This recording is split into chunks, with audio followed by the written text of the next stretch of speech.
Hello, hello, hello, everybody on Tia's Digital Tea Time. I hope this video or this live finds you well. I know I'm like a minute late. I'm actually trying, I just got out of the shower and I had to throw on makeup because, no lie. So today I wore like a flowery, not flower, but like a tropical outfit. So I had green eyeliner on. Well, when I got out of the shower, it had not washed off. Hi, Holly. So I was like, I can't go on with this kind of weird green stuff on. So I went totally gothic kind of look. Like I just went dark eyeliner to, hi, Crystal, to hold it. Warren! Warren! Can you take this and bring me a glass of alcohol? She's like, please? He's like, no. Anyway, so I have a slushie and it's frozen. Hey, Crystal. Hey, Andrea. Hey, Holly. Please. God, I obviously don't beg enough. You know, I must not be like giving him the good loving or something because. Okay, so I'm just waiting on author Dylan Page to come find me. I don't see her in the room yet, so she should be coming to find me. Baby, can you help me out? It's still kind of frozen. Just put it in a big glass, and I may or may not tip vodka into it, maybe. Anyway, sorry guys, I'm a mess tonight. So, like I said, I'm waiting for author Dylan Page to come on. All she's got to do. Oh, she's in the area. Okay, well, let me hit the add button and see if I can. That'd be cool, huh? She's just that quick. Oh, like all crooked. It says adding. So let's hope. Ah! It did it! Oh my God! Hey, beautiful. Hey, You look amazing. oh, thank you. Yeah, I'm just trying to figure out how my screen. Dude, I feel you there. I'm still doing lighting too. I'm like, oh, it's so Wait, bright. I just showed you guys my view. Look, Okay, it's so there we go. bright. Let me see if I can change the color up a little bit so we can see each other. Okay. So I got this flat hair thing going, and I don't know if that's a good look for me or not. Your what look? This flat, to, like, you know, to my face hair. The straight hair. It's straight hair. Everyone likes straight hair. Well, like I said, I got You're out of the shower. I was complaining about my makeup, and so I put good. some on because the I had a green like eyeliner on earlier, and so when I got out of the shower, it had that like, I don't know, you know, the leftover remnants that just soap could not get rid of, and I hated it. I was Yes. like, this looks awful. I can't go on camera like this. So I redid my makeup in like dark blacks and stuff to hide it all. Just to try to hide the green. I was, because it wasn't even like a pure green. It was like, you know, that kind of like washed out grayish green. And thank you, Darnell. Appreciate that. I'm just trying to set up. Sorry, No, I'm go trying ahead. to Take find your time. the spot for like. Andrea and Holly, can you start tagging people for me who wanted to be here? You kind of know who they are. If you don't mind. Sorry, Facebook doesn't let us tag. It's awful, like while we're on live. So like I can't tag and you can't tag anybody. And sometimes I think I can sneak it in under another my page or something, but I'm like, look. But you look good. Hey, yep, thank you, Andrea. Appreciate that. Thank you. I'm just really thirsty. Like I said, I'll try to be a good girl and not get slammed. Oh, I was going to drink, but I got a little nervous before I came on, and I might have gotten a little bit sick. Oh no, you don't have to be nervous to me. I'm a little nervous. I am. You don't have to be. This is a safe space. I have my admins on here. If anybody comes to bully Dylan, Holly, actually, I should give you admin rights. Lene, Andrea, anybody you see is getting nasty in the comments, you delete them from my group, please. We don't do bullying here. Because we're going to talk about Dylan's controversial book.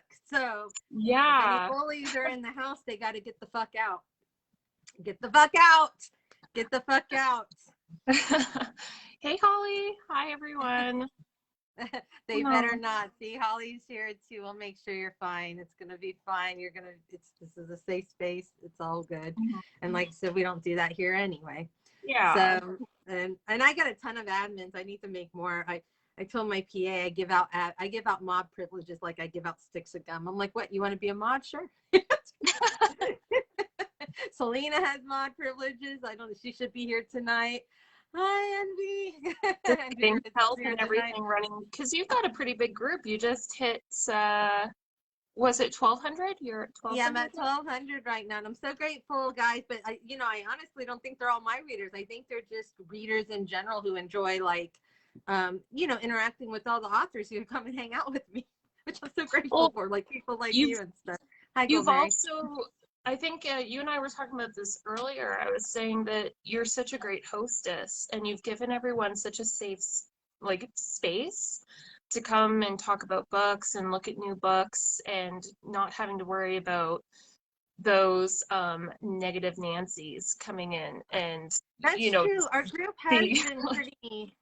Like, we don't have a lot of negativity or negative people in the group. We don't allow politics. We don't allow anything like that. If I see anything like that, I delete it immediately. yeah. But I'm not mean about it. I don't go and, you know what I mean? Like, I don't try to make it uncomfortable. I just No, quietly delete things.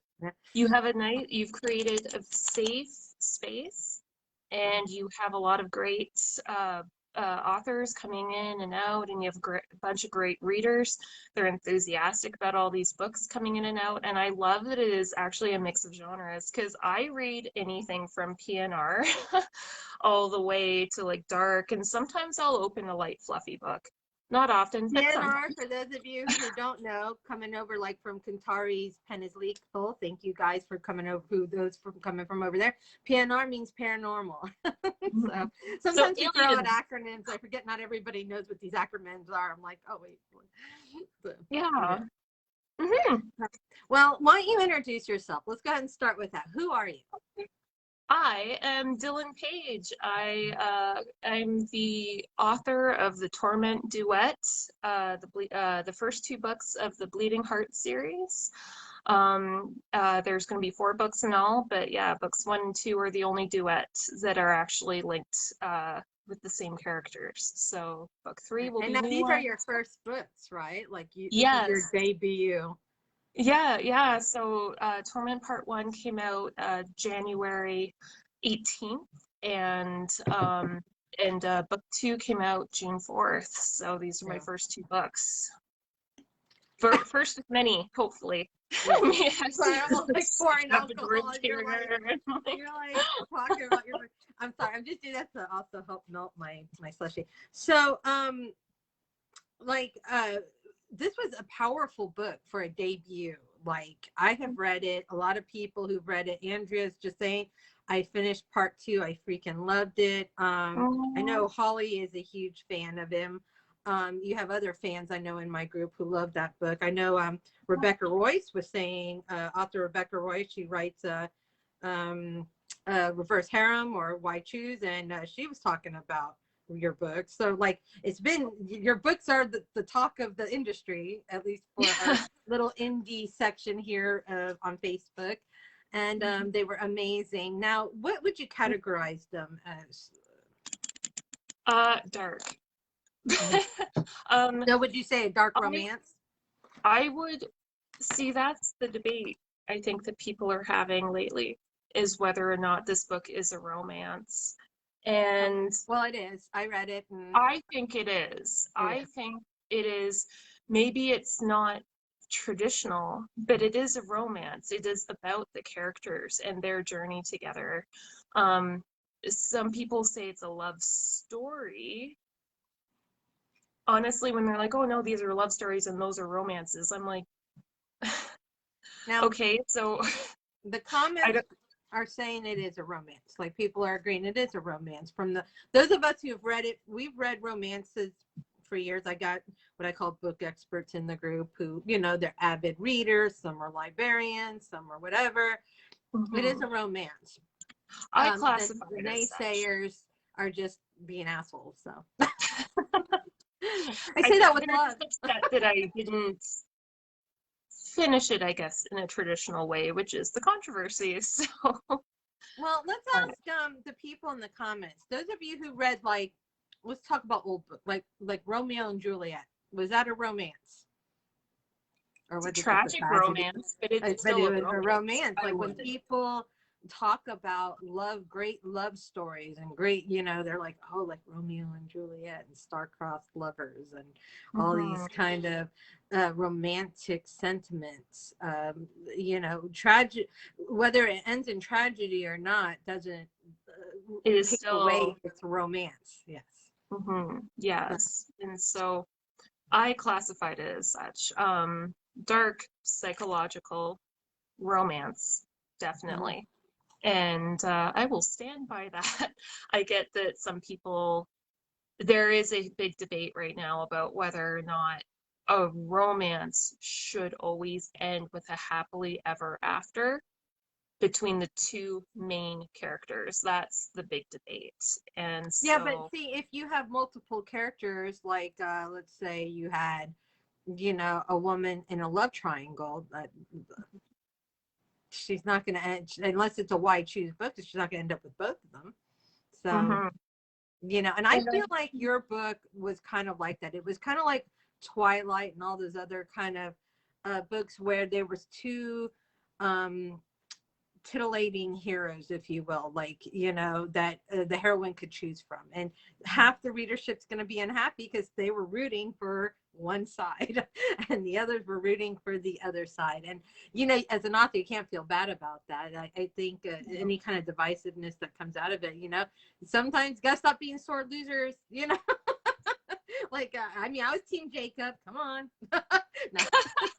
really, I was Team Edward. I was all Really? about that I didn't sparkly really ass read the vampire. books, but like I did see the movies, and I was like, well, looking at least how the movies go, I was like Jacob all the way. So I think it's kind of like one of those kind of things where, um, the controversy surrounding the ending of the second book, I think, is really from those who just really wanted her to end up with a particular character, and it just didn't happen the way they wanted it to happen. But that didn't make it, it didn't detract from the HEA. There was an HEA, it just wasn't the one they wanted. It's And bittersweet. yes, It yeah. was. And one thing I tell, so I've been getting a lot of messages from people who are unhappy with the way the book ended. And some are good about it. They say they love the book. They're just so heartbroken at the end. And which I get. It's kind of bittersweet for me because I'm like, yes, I did my job. At the same time, I'm like, I'm so sorry I broke your heart. But I tell them, in the first book, and someone pointed this out the other day in a group of mine. Keenan tells Amina that he wants her true smile one day because he can see that she's playing an act. He can see that she's not really happy. And at the end of the second book, when they're in the graveyard and Casey is watching them, she sees her look up at him with this smile on her face that shows how happy she is. Keenan got her true smile. For the first time, you see her actually happy. It's her real smile. And she's happy. And Yeah. that's what people wanted the whole time. People did want Nina to be happy. And they're just upset, I guess it wasn't. Again, spoilers. So yeah, there are spoilers in this. If you have not read Torment 1 and part 2 and want to read it in its with your, without the spoilers, exit this interview, come back later and watch it. For those of you who read it, or those of you who don't mind the spoilers, or those who are like, oh, I don't know if I'll ever read a dark romance, then please stick around. So, just to kind of give you a gist of the story, do you want to tell them, or do you want me to tell them as a reader, or You do you can want go to? ahead. You want me? Yeah, you go ahead. This is your All show. right, so you want to see as a reader how I took your story. Okay. Yeah, So I, this I is a actually love like that. story between a young woman, and it's technically her stepbrother, but they have like one of those relationships that the parents are married, but it doesn't feel like they're They're step brothers and sisters. siblings. Yes, they're They step are siblings by siblings. law, but it Hmm. doesn't necessarily feel always like step siblings. So as they get older, the brother falls in love with his younger stepsister. Of course, there's no pedophilia or anything like that, so you're safe Yeah, there. Everything is 18. I won't say it's consensual, but it's at least everybody's adults when things happen. And it's legal. yeah, and so and the story is a dual lace story with her as in childhood growing up with this character as her brother or stepbrother, and then her as an adult with this character as her lover, if you will. So and the turbulent relationship that forms from this relationship that not only is considered maybe inappropriate or taboo, but surrounding with other things in the story, like violence that comes from like being in a motorcycle club and drugs and all these other kind of external factors that also weigh on this relationship. Hi, Ashley. So, then the end comes, and while this is all playing out, there is a third character, another anti-hero from a rival club, who is also vying for the heroine's attention. And so many readers fell in love with anti-hero A, but heroine ended up with anti-hero B. And this set off a major discussion about what is a romance and what isn't a romance. Hey, Glenn. And whether or not it could be considered an HEA because she did not end up with the anti-hero A that she took the journey with, so we're reading about journey A, but she ends up with hero or anti-hero B, who was kind of more on the outskirts of the story. So it would almost I'm just gonna let my cat out because he's being annoying. Go ahead. I'm just telling those we're up to, we've got more people joining us. So poor Dylan writes this beautiful story, and you can see in the comments from her supporters, Andrea and Holly being some of them, and avid readers that they are. You have Journey with anti-hero A, but she ends up with B, and some of the readers just lost their mind, and it became so bad that they were like bullying the author about it on certain reader groups. So poor Dylan has had it rough for her debut books the last couple weeks. She deserves better than to be bullied by readers who did not like the ending of the book. But that is not going to happen on Tia's Digital Tea Time anyway, because like I said, I got the moderators here, and if you don't like the ending, that's fine, but it doesn't resort to bullying or calling out a person's knowledge or craft of of their craft, because it wasn't HEA, it is a romance, and just because they didn't like the ending, that's like saying A Walk to Remember isn't a romance. Anybody who remembers A Walk to Remember, if you didn't read the book, if you read the story from Nicholas Sparks, you remember, and she dies at the end, the heroine in that story still was a romance, whether the HEA might have not been what we all wanted, but it was a romance, and it's the same here. And just like that. So yes, Gwen said she's also now she's actually an admin. Gwen will give anybody the boot. You got people coming in very supportive here. So what do you want readers to know about that? Like, as a new author, your debut book coming out here with all the controversy, like what do you want them to know? About the book, or about just in general, anything. Like what comes to mind when you're like, I wish readers knew? I wish readers would take trigger warnings seriously. And that when they dive into a book, they need to be prepared for that. And if they take a chance and read it anyways, and it's upsetting, then that is on them. And most people are very good about, and I like, with a book like mine, there is, again, spoilers. I did not include a trigger warning for suicide, and maybe I should have. I didn't. I included a whole list of other triggers and basically said, and then some at the end, but I probably should have included that last trigger. It was debated back and forth between me and my PAs, and we thought, will this give away the end? Will this give away stuff about the book? Like how dark is too dark for some people, and it's just, it's hard to filter out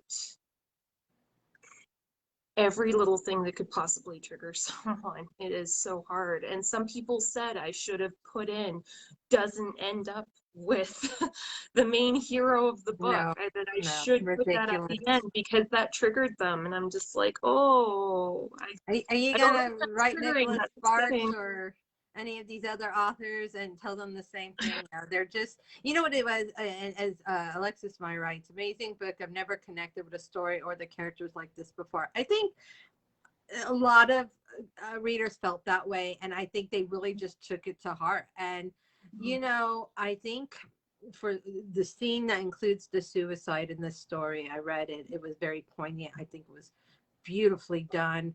I know that we don't romanticize suicide, but it is Yeah. something that we have in life that happens. And you know I think a I lot of us have been touched by that yes, subject. Just like I yes, think a lot of people have been touched by cancer in some way, knowing someone. yes. Um, you know, I know I've known many. It's kind of sad to say that I know many people, unfortunately, who succumb to their depression and suicide. Yeah, And it's so a terrible thing, but it's it not, is. And I you know, don't romanticize it. And I'm hoping that people don't take it that way at the end I of the don't book, think and so, that they but understand it's more of Shay's journey and yeah, his end and his story and his sacrifice and redemption. yeah. And Well, and that's what I was gonna say. To me, it's like it's not glamorizing it. This isn't like I'm going to commit suicide to get back at you guys. What he did was admirable. It's in the same way that when you have to make the choice between, I think, running into a building knowing that you might lose your life to rescue or save someone else. And it just happened to be by his own hand in this case. unfortunately, and I've But been in a situation where I've mm, made a decision knowing that I might get killed to save someone else. I have faced that, but I went through it anyways. Thank goodness I'm still here. So that didn't happen. And so I like that point that, yeah, that is just unfortunately the way it was with Shay to and save someone else. yeah, and it's and I think in books often we like to think that somehow the hero or anti-hero, if it's a dark romance, will somehow make it out, but it doesn't always happen that way. In the greatest pieces in literature, it doesn't happen that way. There's been many great pieces of literature where we go on the whole heroic journey to the end, even in like mythology, whether you're talking about Hercules or um what is it, oh my goodness, somebody I, help me, like the big epics of like Beowulf or whatever, yeah, it right. doesn't always end with the traditional HEA. Sometimes the HEA is knowing that the ones you loved are safe and okay. And Mm-hmm. that's the HEA that like in the big epics, that knowing that the things that you've done and your sacrifice saved other people's lives. And I feel like that was what was happening here in this book as well. And I know it's sad to hear, but It um is. it's It's sad to devastating. read it, and I feel for the readers who really took this like this. But I think at some time too, I think a lot of it was probably also a knee-jerk reaction. If they just take a step back, come back and to you about it in a month or Come two, back later. you know I what I will mean, say and though, without the I will emotion. say that the support I've had from, I'd say 90%, 95% of my readers has been absolutely freaking amazing. they have been so sweet, checking, like they've even messaged me and been like, "Are you okay?" I'm like, "Yeah, it's all good. I'm just taking a breather back." Yeah. I Well, took a few and the days off. bullying was unfounded. There was no reason for them, any readers, Yeah. to start bullying you, and telling you what a horrible writer you are and how bad you suck and giving you Or like, that I'm taking advantage of the industry, promoting certain things. And well, for some people example, that took one my star review. afterword and they spun the words around to make it sound like I was callous, that I was kind of like, "Oh, that's life, bad stuff happens, deal with it," type of thing. And I did not appreciate that, because my afterword was meant to, Be comforting. yeah, and they took it and turned it into something nasty. And that was the one part I didn't appreciate, because Yeah. I was like, you're taking something, you know that it's not meant to be that way, but you're trying to make me sound like I'm some evil cackling witch hiding in my writer's den, just like, "I'm breaking hearts." Well, No. like I said, it's some of the greatest. I if there like Thank you, I think Andrea. I put in an interview, not an interview, a post once. I was like, if there was any fairness in the world, you would get an award for this duet.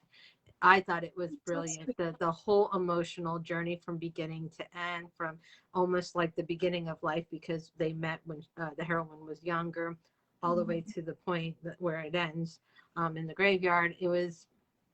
It was quite the journey, and it was beautifully written. Like I said, I felt like the suicide part was handled correctly and with tastefully, and with good reason. But not everybody understands self-sacrifice. Honestly, they don't. Not everybody gets that. I think you have to have a certain level of maturity to understand self-sacrifice. And maybe some, I'm not dogging all the readers, but some, No. that comes with life. Sometimes of doing something so bold to prove, and to save someone else. Yeah. And it was his redemption. It was the Yeah. first time he really put her before himself Yeah. And that and was another thing, to save for those her. of you watching, that journey was a hard journey. He was not a hero. He was an anti-hero. And there's Very quite the much so. difference, you know. So it was He so doesn't do interesting. good things. He does awful things. He did some awful things in this book, and which is why I didn't quite understand also such the bad reaction to his redemption arc, because he had done some horrible things. Did you really? Mhm. I almost wanted to be like, readers, did you really think there could be an HEA after he did the horrible things he did? When you, as would you be able to stay with your spouse or anybody like that if they had done that? You know, And people are that's writing, the afterword gave me so much closure. It was an emotional journey that was so raw and honest in the words you share. And I couldn't make it. shared at the end were very meaningful, beautifully written duet. Thank you so much, Alexis. Oh, there you go. Good, because I And couldn't I'm get it. not sure why people would want them to end up together. And that's kind of when I first told my alpha team what I was going to do at the end. Um, they understood it, and they said, they were basically saying, think about that. Think about it. And because, but I told them, honestly, if you found out that this guy did what he did to your mother, you're not going to want to go running off into the sunset with him. Yeah. And I was maybe in surprised trying, that the heroine at the end even tried to save him in the last. She's like, just come with me. and normally I had it, I did, like, originally I did have it that way, that Oh, she was just like, you, gone. And my alpha readers appealed to me and said, you gotta, they're like, if you're not gonna give us a final sex scene, you have to give us something kind to him. So I did cave in that, well, I in thought it was that, but fitting because when you're caught up in the moment of you know, when you're on that precipice of life and death, you know, you're like, you know what, we'll figure this out later. I can hate you later. Yeah, but Let's right just now, let's our just lives save are at ourselves. stake. Our lives are at stake. And he's like, no, you go. I'm Mhm. not gonna go. And I think she knew, driving away from him, the way she was repeating the words in her head, she knew Yeah. that it was a possibility. She probably wasn't going to see him again. I don't think Well, she even if expected she it to didn't be. know that it was gonna end the Didn't, way he yeah, didn't. no, I she think didn't. she knew he wasn't going to live through this event. Exactly. So Exactly. whether it didn't matter if it was by his own hand or someone else's hand or whatever, I think she knew that, you know, and I think his friend knew too, because you remember he was like very like, he'll be okay, you know, like very like, you know, this is, Flipped, just, it's fine. Let's move on. and Let's go. even the other anti-hero who was kind of his competition, if you will, and that was even kind of like he did the right thing and get on him. And you know, I mean, I Yeah. think to be able to have even your and other enemy, if you will, be say that in admiration, you know, or have that kind of admiration for the choices you make, Yeah. all the horror that you know. So it was great. It was a good book. So it's published, it's out there, you got great reviews. People, Yeah. regardless of the controversy that seemed to happen online in some of the reader groups, your Amazon reviews reflect I how I'll amazing. be honest, I saw one review. It was a 1 star and it said this is a steaming pile of garbage. And I thought, well, I'm not going to look at these again. And I left. You And have many then more. the last time I went to look, that review came up first. I don't know why. Amazon's just like, here's something shitty to see first before anything else. And the girl had upgraded it to a 2 star because she said it's a steaming pile of garbage, but it's well written. Just thought, oh my God, it's a well written steaming pile of garbage. I didn't know that was possible. You know what But I happened? did it. She was mad how it ended. She thought about it. It will be a 3 star in about 6 months. She'll move it No, up as it's time goes okay. on. But I honestly have not, after besides that one, I have not looked. I have not looked. Dee Dee Prince was talking. I talked to her about that, and her advice. She said, never look at reviews. I don't look Just at move my own on. reviews too often either. Occasionally I'll have a reader be like, I left you a 5 star review, check it out, and I'll go look because you Yeah, know, but I don't go yeah. looking for my own as well for that reason. Not Mhm. that, you know, at this point in my career in life, I'm like, eh.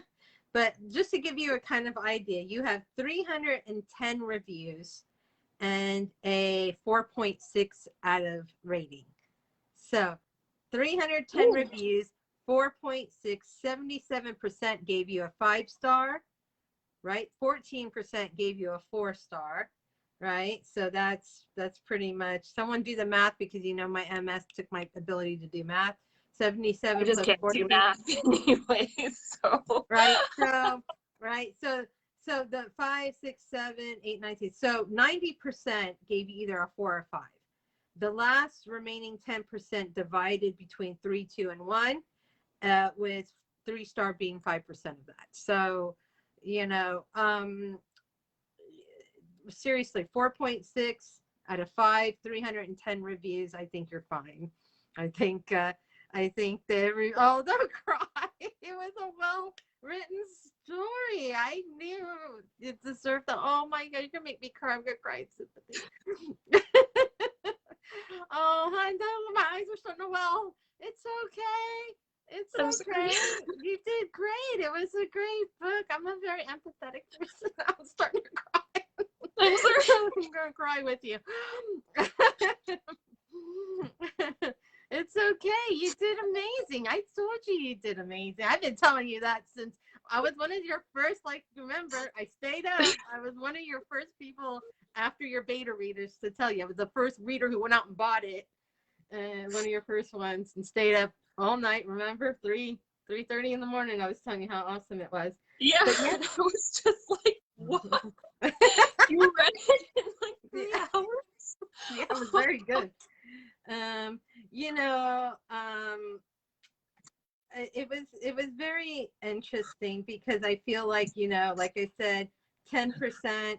And even if those ones do come up, I think like if the bad reviews come up first, I think some people might have also liked it, put those reviews as like helpful in that, because you are part of a genre of dark romance where 1-star reviews can sell a book. Thank you, Helen. Sorry, Hi, I'm Helen. also reading the. Oh, thank you, Helen. Thank You're you, gonna love Holly. it. Thank you, Torment Alexis. book That's 1 so and sweet. Torment book 2. God, and I'm glad you're not crying anymore, because I was like, when I and I was gonna have black streaks down my face because I was like, I'm a sympathy crier. I'm a sympathy crier. But yeah, 310 reviews, 90% of them above a 4. So then 77% of them were 5. So there you go. And I know it's hard to see the 1 or 2 reviews. I think it's 2 1-star or probably 1 1-star, right? And a couple, But I think these are also from people who might change their mind at a later date. They were just heartbroken. And you know what?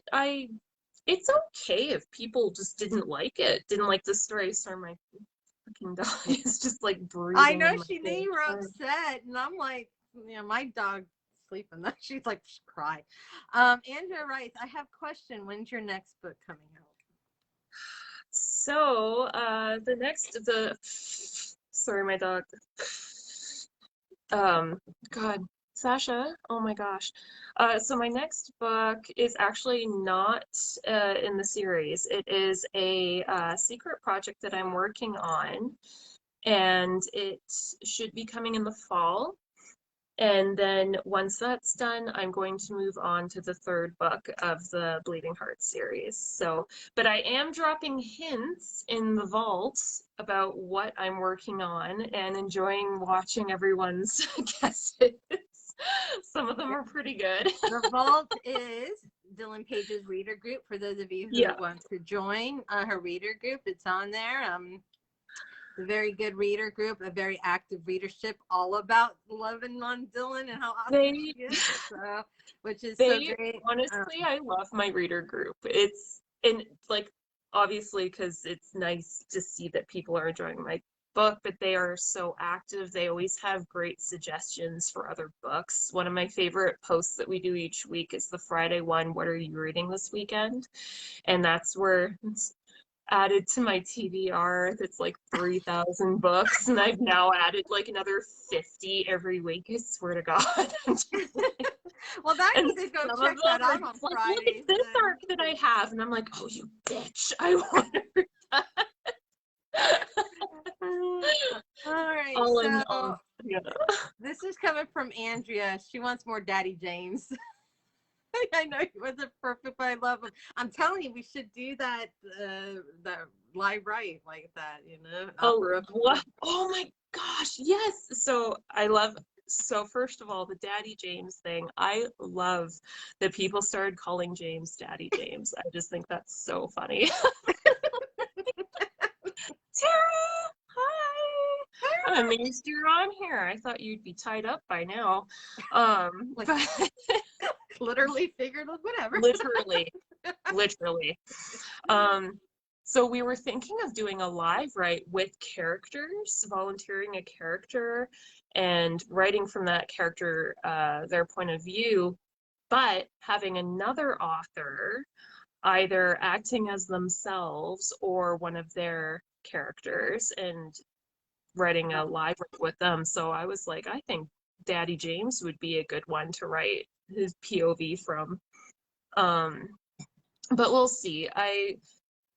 This isn't definite, so don't go expecting this completely, but I am considering, once the Bleeding Hearts is over, might write a short story for James or a short story about Keenan and Nina and give them their story. But Like That what would happened be in those like 2 years what between. happened when they drove away onward. I'm thinking. I don't know. I'm thinking about it. Not sure. But I do agree, Alexis, we need more Daddy J. Still the So, all right. Well, the secret project we can't talk about, but guys, go into the reader group, go look at the hints. Maybe you'll figure it out. You know. yeah. So let's move on to then it's the third book of the Bleeding Heart series. Now that features the heroine that's at the end of the Casey. two. Yeah. I know a lot of people are like, who the heck is Casey? Are we supposed to know who she is? And they're going back into the books trying to see if I mentioned her. No, she is brand. This is the first time you will have seen anything to do with her. So just to put It's people's an minds, introduction to a new character. it is an introduction to a character. And once the series is over, Andrew's like, I did that. Oh. But yeah, so once the series is, if someone was reading the whole series from start to finish and they finished Torment Part 2, they would go to the third book and it's Casey and her story. So, Now, can you give us a little about that? sure. Tara and our hints. So, Casey's story. So, the town that Mina lives in borders the city of Ashland. And Ashland is where we assume the Faceless Elias operate. And that is where Casey's story is going to take place. It's going to take place in the rough end of the city of a neighborhood called Harley. And it's basically the low end, it's gang stuff, you know. So, and that book is going to have a lot of trigger warnings. It's going to have a lot of sensitive stuff. It's going to be dark, of course, and it's going to be our age. Oh, there we go. So, Okay, so I'm gonna, for those of you who don't know what she means, because like I said, I know we have a lot of visitors coming from other reader groups and genres. So, for example, the things that we often find in like streetlit and stuff, we just take for granted. There's no trigger warnings for these things in streetlit. But in dark romance, we, as romance authors, we give a trigger warning for things that, you know, we kind of just assume would be in like other genres. Don't know why we have to we have to do this just to protect the readership, I guess, because a lot of people who read romance are people who've had like maybe a rough life, and so we give them the courtesy. RH means reverse harem. I'm not a big fan of that term. To me, it's just polyamory or you know, multiple partner. But or why choose tag, which I like better, which means that the heroine is not going to have one hero that or anti-hero she ends up with. That means she's going to end up with a group of 3 or more men. So Casey is about to be wooed or forced, depending, because it's a dark romance. We never know where that's going to go, into a relationship with at least 3 anti-heroes. she mentions the boys too. Yeah. At the end of Torment. So you should know the names at least. Yeah, but actually, you don't go into really who they are to her. Like, you know, I wasn't sure if they were like high school, like bullies, or if they were, you know, so it was very interesting. Don't tell me. I don't want to know. I don't want to know. I will say, I did not want to write an RH, reverse harem, why choose? I've never written one before. I've never really thought about it. I was asked all the peen. I was asked if I would be interested in doing it. And I said, you know, I really don't know.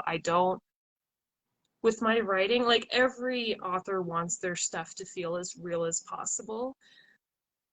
But most of the time when I read RH, I'm like, I just don't believe that this would actually happen with a group of people, and unless it was under the rarest circumstances. So I mulled it over. I've been mulling it over for the last like 6 months, trying to think about how to proceed with the third book, and if I just want it to be guy and girl, or if I want it to do a group. and Sassy's here. And in the Well, end, I think I found a way where I can make it work. Gonna have to steal a little bit from my own life, but I think it will. I think it will be believable. well, if you get a chance, and this is like my recommendation, I'm in a number of them. We have some wonderful polyamory groups on Facebook that you can join and ask questions if you have any questions Yeah. about a polyamory lifestyle. I used to work for Find Poly, which is a website dedicated to that.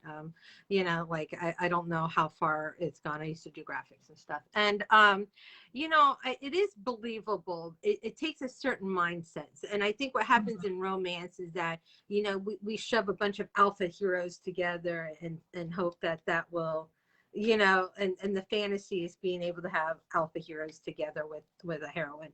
I don't think it is always like that. I think it's more like maybe an alpha and a beta and a zeta, About really a range of personality.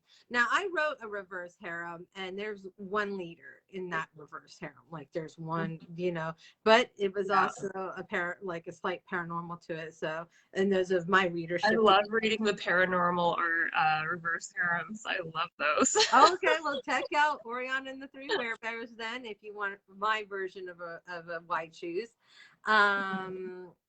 It's very, very character specific. Yeah. So, someone's writing the names of the people for We Shaw and Bale. look at that. Thank you, Talia. I think really it's going to be great. And I think you'll make it work because I think, your insight to human nature and stuff, if it's, I don't know, from your past or just schooling or just being in the world in general, reading a lot of books, I think is going to allow you to spin this tale. It's going to be great. I know it's going to be Yeah. amazing. No, I fingers crossed. Hopefully, I haven't peaked with Torment, and now it's all downhill. I feel that it's not. It's fine. It's gonna be great, and you'll Yeah. see. It's gonna be amazing. Now, you said that's gonna be 2 books. All right, There's 2 more books, so that's the 3rd book. but it's her in both books. No, No. Oh, okay. So just 4th book. the Is girl in the whole 4th different. book has been mentioned. Oh my goodness! I remember you were saying this was the only duet, but I was like, well, maybe they're just like, not a continuation, like 2 separate stories. I didn't realize it was just no. Well, it's funny because some people think that they're all MC. I'm like, no, just the 1st book is MC. um, is involved with the MC. So a lot of people are like, oh, is the 4th book gonna be about Olivia or Bull's daughter and this person, that person? And I'm just, or Lindsay is another guess. She was mentioned. I'm not gonna say who or where in the book, but she's mentioned once and not even by name. And one reader caught it. I was shocked. I'm like, how the frick did she catch that? She's like, this reader is like an FBI agent, I swear to God. She's the only one that came the closest to guessing the end of what I was going to do for Torment Part 2. She came the closest, and yeah, this girl scares me. She is so good at digging out information, so I'm a little nervous with her looking at all the hints I'm leaving. She's already guessed it. It's funny because we talk about, what is it, puppy? We do talk about, like, I try to be careful when I'm reading things, like not to give things away, because I feel like as authors, we're like those investigators. We have a little bit of insight into things. Give me 1 sec. I'm so sorry to do this. My poor dog is crying. Meantime, I'll entertain everyone. You're left alone. Sorry, my poor dog was like trying to get on the bed, and he was having a problem, and I felt bad watching him. Like, I'm looking at you, and he's like looking at me, like his paws up, like, Just like watching. So yeah, when dogs stare at you, you can feel it. You can feel them just burning a hole through the side. What's the cookie plan? Oh gosh, Tara had to bring up the cookie plan. Or no, wait. The cookie plan or the van plan? I think you guys mixed it up. We have a van plan, not a cookie plan. Anyways, but yeah, so yeah, the fourth book. Do you want to hear what the fourth book tropes are or no? Yeah, go ahead. Yeah. Tell us all about it. So the and captive. There Second, she my is. phone went out. Say it again so I can hear. Age gap, captive, Okay. dark, All right. obviously. Yeah. So for those of you who might not understand what she Okay. means by age gap, hopefully you realize there is a romance trope for what we call, used to be called May December romances, but I don't know, in the dark romance, they just say age gap, like because May December sounds too romantic. And that's not always the case, but It's yeah, it faster to used to call say May too. December romances. May December, which is Yeah. like, 24 and 54 or Yeah, like originally Torment was advertised as an age gap. Because originally Shay was about 10, 11 years older than Mina, and they met when she was 6 and he was 16. And then as I wrote the book, I was just like, it feels kind of icky. Shorten that age gap so it was 6 years. So I was like, I don't know if that's enough. So we just took them. I was like, I want to write an age gap, damn it. So the fourth I'm book. sorry, Rena. Alexis is like May, December. Sounds like someone is wearing diapers. It does too. I guess Age it gap, could yeah, I be, agree. like Anna Nicole Smith might have been in May, December. Right? I'm sorry, I don't dig that kind of age gap. When a guy's like 80 and you're 20, no, I'm sorry. I'm sorry. He's got to be a dad. He's got to be like a silver fox in like the best way. I think it's like 10 years. They consider like the minimum is like 10 years Mm-hmm. between the That hero and makes the girl, sense whether he's older or younger or whatever. because we do So, change a lot. Like, I remember being, what was I, 19 and he was 34. There was like 14 years, 15 years, and it was a difference. Life was hard. It wasn't always easy because we mm, just were so yeah. different. Well, yeah, I dated a guy 10 years older than me when I was 19. So he was 29. And that's funny, no one questioned it because we just clicked. Like no one was shocked when we got together. They were shocked when we split up, but but yeah, not when we got together. Now my husband's only 4 years older than me, so it's not age gap, but Now, and captive. So captive seems to be quite the thing right now. I feel taboo. yeah, like people are really getting into the captive romances, which is so funny because to me it feels very full circle back towards those old historical bodice rippers that I used to read when I was like 14, 15, and I loved them with, that's what, and they were always young. And the guy with the Lord was always a little older, seasoned knight or whatever. And Mm-hmm. she was political pawn, whatever it might be. But I feel like these captive romances, they fell out of favor. In the 90s, what I call the PC 90s, as people, became a little Well, more like, genres go in waves. Vampires is another one. It comes in and then it goes out again, and then yeah. it comes back and it goes out. It's kind of like politics. But I'm So, very excited. I enjoyed The Captive. I wrote Taken with the Enemy in 2008. Maybe it wasn't the time for it, but if they get more popular, maybe I'll pick up a sales or something. But see, my mind is, I've always heard that term in a long time. Well, it was, I do love the old ones like that. And even like sometimes those old Harlequins, that took place in the 70s and 80s could be, sometimes it felt like a little captive, like they were, some of like those the heroes. pirate takes the maiden Yes, on and his ship. just, yeah, it was something. So I like it. I like the fantasy of it because Me too. um someone told me, that like rescue fantasies take take on many forms in romance, in that, like, for example, I always write very chaotic heroines and very stable heroes. And someone's like, that is a rescue fantasy, because the heroine is relying on the hero to rescue her from that chaos. Mhm. But sometimes I feel like the captive romances are a little like that too. Like, a lot of times they're non-con, but I find that a lot of them also have a theme that the heroine wasn't in a good place to begin with anyway. Sometimes. Yeah. I Have haven't, you read Twist Me by Anna Zaris? no, I haven't read that one. Was she like all happy in her life and perfect? She Like, was fine. yeah. She was fine. Guy just took her because he wanted her. Yeah. Now I feel Simple as like that. that about Take Me With You, because but then at the end of it is she kind of goes back to her life and she's not satisfied anymore. And I feel like that's part of the journey. So Yeah. the Twist Me series. I'll have to go check that out. So It's definitely non-con, dub-con, captive. Like the guy Julian, the main character guy, like he is a criminal.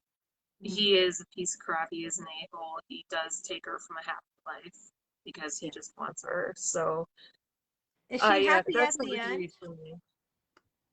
Yeah, she conforms slowly. That's the journey we're on, right? Yeah, and the TBR grows. Well, like I said, I was just talking when Tara Hodel was asking for captive romances. I gave her 4, and what I felt were like what I call like a coffee roast, you know, A rating coffee system. roast. I was like light. I was like taken with the enemy, which is mine. I was like very light, and then I was like, I think for medium, I put Vow of Obedience for a medium, which is a mafia one from Brianna Hale. Then I Okay. put it was good. I put that at a medium.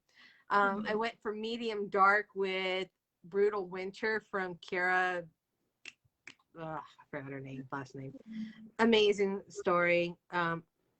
It's rough. It could probably actually be black, except that the next one I thought was actually darker, so it kind of moved it to medium Oh, dark, and then Take Me With You being probably one of the darkest books I've ever read, as far as the heroine accepting the hero for who he is. I was like, wow, you're I don't really think I've read overlooking a any of lot. those. Oh Then my again, I goodness, don't you'll have a have to lot of time check to them read. out. I know, you'll have to check them out. It was that one is kind of like what you were saying, like taken from a happy life kind of thing. And I felt that way a little bit. Do you have ghosts? Are you okay? I can hear my youngest screaming at the top of his lungs, and so I'm just the mama mode is strong with me, so I'm just waiting to hear if my husband needs backup. He's fine. Okay. Sorry. Like, he's fine. You got it. Mom of little ones. So, Don't always be ready to go. I would say, well, I was just saying, like, the Take Me With You, I felt like for a captive romance, it was a happy existence, but then when she goes back to it, I I want to say, there's happy and then there's content. And I didn't realize this until I was in 3 years into my May December relationship, that I needed to leave, because I was content, but I don't think I was happy. Like, I was okay, Yeah, it's yeah. good, it's comfortable, it's whatever, but I wasn't happy. And I think a lot of times we get that confused, and there's nothing wrong with being content.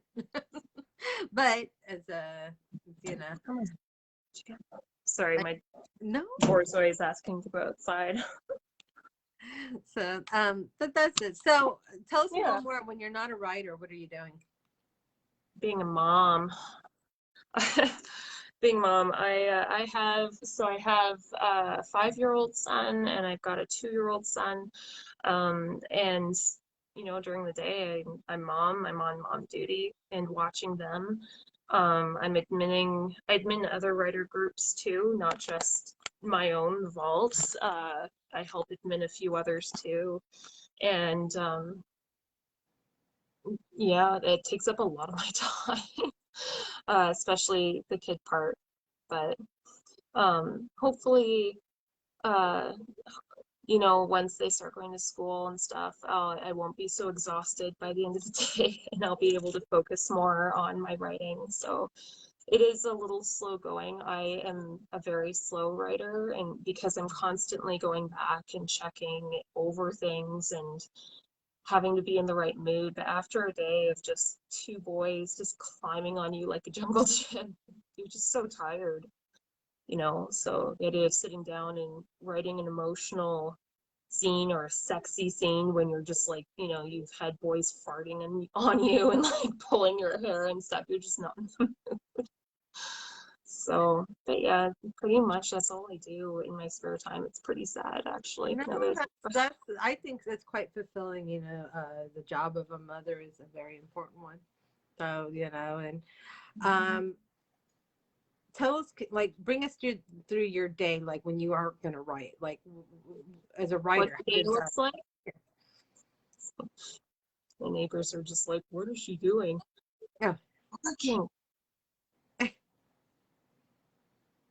um Mind your business. When I get up, the first thing I do, I check all my notifications from Instagram and Facebook and all my messages, and that usually takes like an hour and a half to do. I get a lot, and I try my best to answer as many people as I can. I try to, if I can't respond to a comment, at least react to it so that they know I've seen it. Because I've had that in a few groups where I've tried to, the author asks a question and people answer and just nothing back. So like, I like people to know that I am reading and I am paying attention to what is being said. After I do that, I'm on mom duty pretty much from 10 to 4:30 typically. And in that time, just catch up where I can, just randomly throughout the day. And then from 4:30, usually for like an hour, I'll write or catch up with author buddies or something, dinner. And then after my oldest goes down at 8, I have another hour to write, put down the youngest, and then I write or I'm working till about 2 in the morning. And that's what I do every day, even on weekends. And your husband, is he supportive of your career? Is he kind of like whatever? He is supportive. He is very supportive. He obviously misses me in the evenings, but he wants his time too. So we get that. But I don't force him to read my books because I know that if he wanted me to watch him talk about cryptocurrency for 2 hours, I couldn't do it. So as long as he's supportive and he gives me the time, then, I appreciate that. Tell hot husband we appreciate it. My husband is basically, so James is modeled after my husband. Wow. Yeah, like my husband's got the dark wavy hair, he's got the silver in his temples, he's 6'10", Oh my God. big guy. But he's not a hardcore biker at all. He is such a dork. He is such a dork. Well, I mean, you were just talking about cryptocurrency, so I'm guessing, I think we need pics. Well, there you go. The readers have demanded. I'll have to find one. But yeah, so yeah, he's a big dork, he's a big teddy bear. The one bar fight he was ever in, basically he saw his friend was about to get ganged up upon, and so he ran over, hugged the guy, picked him up and just held him in this big bear hug and went, "You gotta stop, man." And the guy was just kind of like, dangling like that far off the ground, just like, holy shit. And then that was the end of the fight. So, like, yeah. So, no, he's a cream puff. Where did you guys meet? At a club There you go. At a club on there. ladies' night. He was not the stripper. I almost went home with a stripper, but then I saw him, and for the first time ever, I thought, I'm gonna get a guy to ask me for my number, and I went after him all night working on him, trying to get him to notice me, and he was just so like, burp, like he had no idea I was hitting on him. It was really embarrassing. I was like, either I suck flirting or he is super drunk. Turns out he was super drunk. So, and when I say going home with a stripper, I'm not serious. I just mean that the stripper was digging my action. And as flattering as it was, just no thanks. Well, did you always know you were going to be a writer? I've always wanted to be a writer. Since I was a little kid, my mom used to buy me, so before I could write, my mom would buy me all these big empty notebooks, and I would draw out just stories in them. And so, the stories had a beginning and then a middle, and some were longer than others, and then draw the end. And as I got older, my father encouraged me to join writing clubs, and I started doing that. And the first story I wrote was from the point of view, I was 9, and I wrote about this little girl who wants to go to the States. She lives in England. She wants to go to the States so bad and see her brother, but she can't. And finally, a day comes where she sneaks onto this ship that her father, who works in the shipyard, is making. And she manages to sneak on. And as she looks over the side of the ship, upside down, she sees the name of it, and it's Titanic. Oh, wow. And she thinks like, oh, this is the unsinkable ship that Daddy was talking about. And then she wanders off, and that's the end of the story. That was Now, the first one. I'm sorry to interrupt you. So we're getting complaints in the comments that they can't hear you. So something has changed in your volume. So I don't know if it's the okay. All right, talk. No. Nope. Not yet. You haven't quite got it. Did anything come in on your? We can hear you, but it's very low. So maybe I can leave and try to come back on. Sometimes that works. You can if you want to try that. Sure. I'll be here in 1 second. All right, you can hang up. How to do that? Just hit your X. I don't even. Oh, ha. Okay, so I'll be right back. Okay. Okay, so we'll wait a second. Let's see here. All right, I'm waiting for her to come on. I don't see her in here yet. Okay, still waiting for you to come on. So give me a second. Okay, she says she's back up. I'm approving. All right, let's try that, guys. Let's see if that's better. Okay. Yeah, okay. Can you guys hear me? Yeah, that's better. Okay. So I have no idea where this left off. Okay, so hi Nicole. You were telling us that you wrote a story and it ended with the girl seeing the Titanic, but it ended kind of like there. Yeah, and that's how the book ended, was her looking over the side of the ship she'd snuck onto, and it was the Titanic. And that was the first story I ever wrote. And I won a contest at school for it. And so my dad gave me his 1996 Microsoft computer. It was like this huge, big box of a thing, and to write on. And I could only save 5 stories at a time. And so if I ever wanted to write a new one, I had to delete an old one. But I was constantly writing in my spare time. Every time I took a BuzzFeed quiz, it was like, if you want to be famous for something, singer, actress, or I always chose writer, always. So And I I've think always you wanted might to. become famous for this. You remember us small people who were with you when you started out.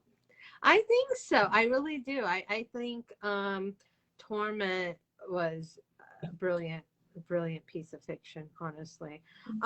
What I wanted to ask you, so let's see, you said he gave you your 1997 computer and you were still in Mhm. school? Okay. Yeah, so I was in grade 5, Oh my God, I'm grade gonna crap 4. I myself. was in grade 4, grade I 5. graduated in 97. I was born in 87. Dylan, writing tragedy since day one.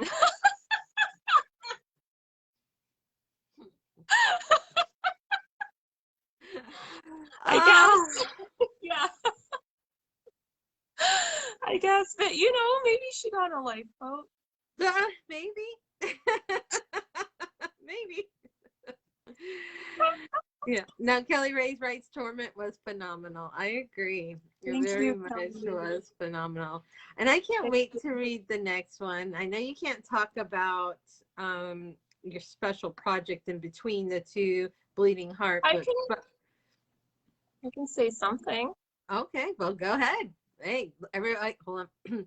Everybody listen. Okay, we're For ready. those who don't know, I'm not the only author involved. There you go, Tara guys. Hodel.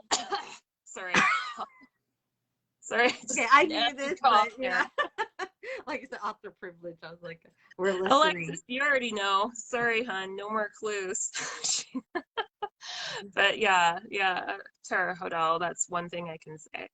So Tara Hodel, we have an interview for those who would like to see it. Go under my announcements and you'll see it there, or hit author interviews when you go into my group. I have a hashtag, and hers will come up. Great interview, enjoyed very much, and amazing stories. She writes bully books mostly. Mhm, She's got some darker stuff coming out. I'm not going to spoil it because I don't know if people know yet what mhm. that is about. But when it does come out, I think it's really going to just, well, we'll have to see. That's a, Well, see, I'm excited to read it. I will say that, and like I said, not for the faint of heart, but Tara's stuff has never been. I feel like I might have an interview with more controversy. I mean, I'll be like, Tara, don't talk I about mean, your book, your new book. I mean, So. when I write, sometimes I write with other authors. We'll do what we're doing now. We'll do a video chat, but we're writing in what we call sprints. And one of my main girls that I write with is Tara. And the thing is, though, like every 5 minutes, she's cackling over something evil that she's doing. And so, but she then tells me what she's doing, and I just shake my head. I'm just like, God, you hate your heroines. You hate I'm them. not You're so gonna lie, mean. like Dara, where are you? Why do you do that to your heroines? I was like, I was like, how did I end up with all these like dark sadist romance authors? Because I feel like my poor heroines would like just suffer greatly under all of them. And I actually even have a meme running around where I created was like the teapot where it's Alice in Wonderland and Tara and Vivian are like I'll post it and Tara and comment. Vivian together is a deadly duo. You gotta watch yourself if they've got you in their sights. Ashley Hardesty, Alexis, Veronica. Sorry, just to name a few people. Be careful. But no, they're awesome though. They're fun, they're hilarious, and they're so sweet and so nice. I was a reader of Tara's. Before I even had a book out, I was just writing, and I read her book, and I reached out to her, and she was really nice and open and everything. So, yeah, and that's kind of how we met. It was me fangirling over her. So, Aww. course, like through the keyboard, I'm just like, hey, what's up? But behind the keyboard, I'm like, so, Like, yeah, that's how I fangirl. God, run, Gary Oldman. If I ever see you, it's gonna be scary. Gary Oldman's awesome. I lose my mind. So, So, do you have any plans for after the Bleeding Heart series? yep. Are you gonna share? No. Like, I do. I do have plans. So when I got into writing like this way, because I always did it for fun, it was by total fluke. I came across my current PA, my PAs. I'm with Affinity Author Services, Vivian and Ashton, and they run E.M. Moore's group. I don't know if anyone here is familiar with E.M. Moore and what she writes, but I was in that group as a reader, and they asked if anyone was, if anyone in there writes too, and I was like, yeah, I got a few stuff, and started just chatting back and forth with Phoebe and Ash, and I gave them a sample of Torment.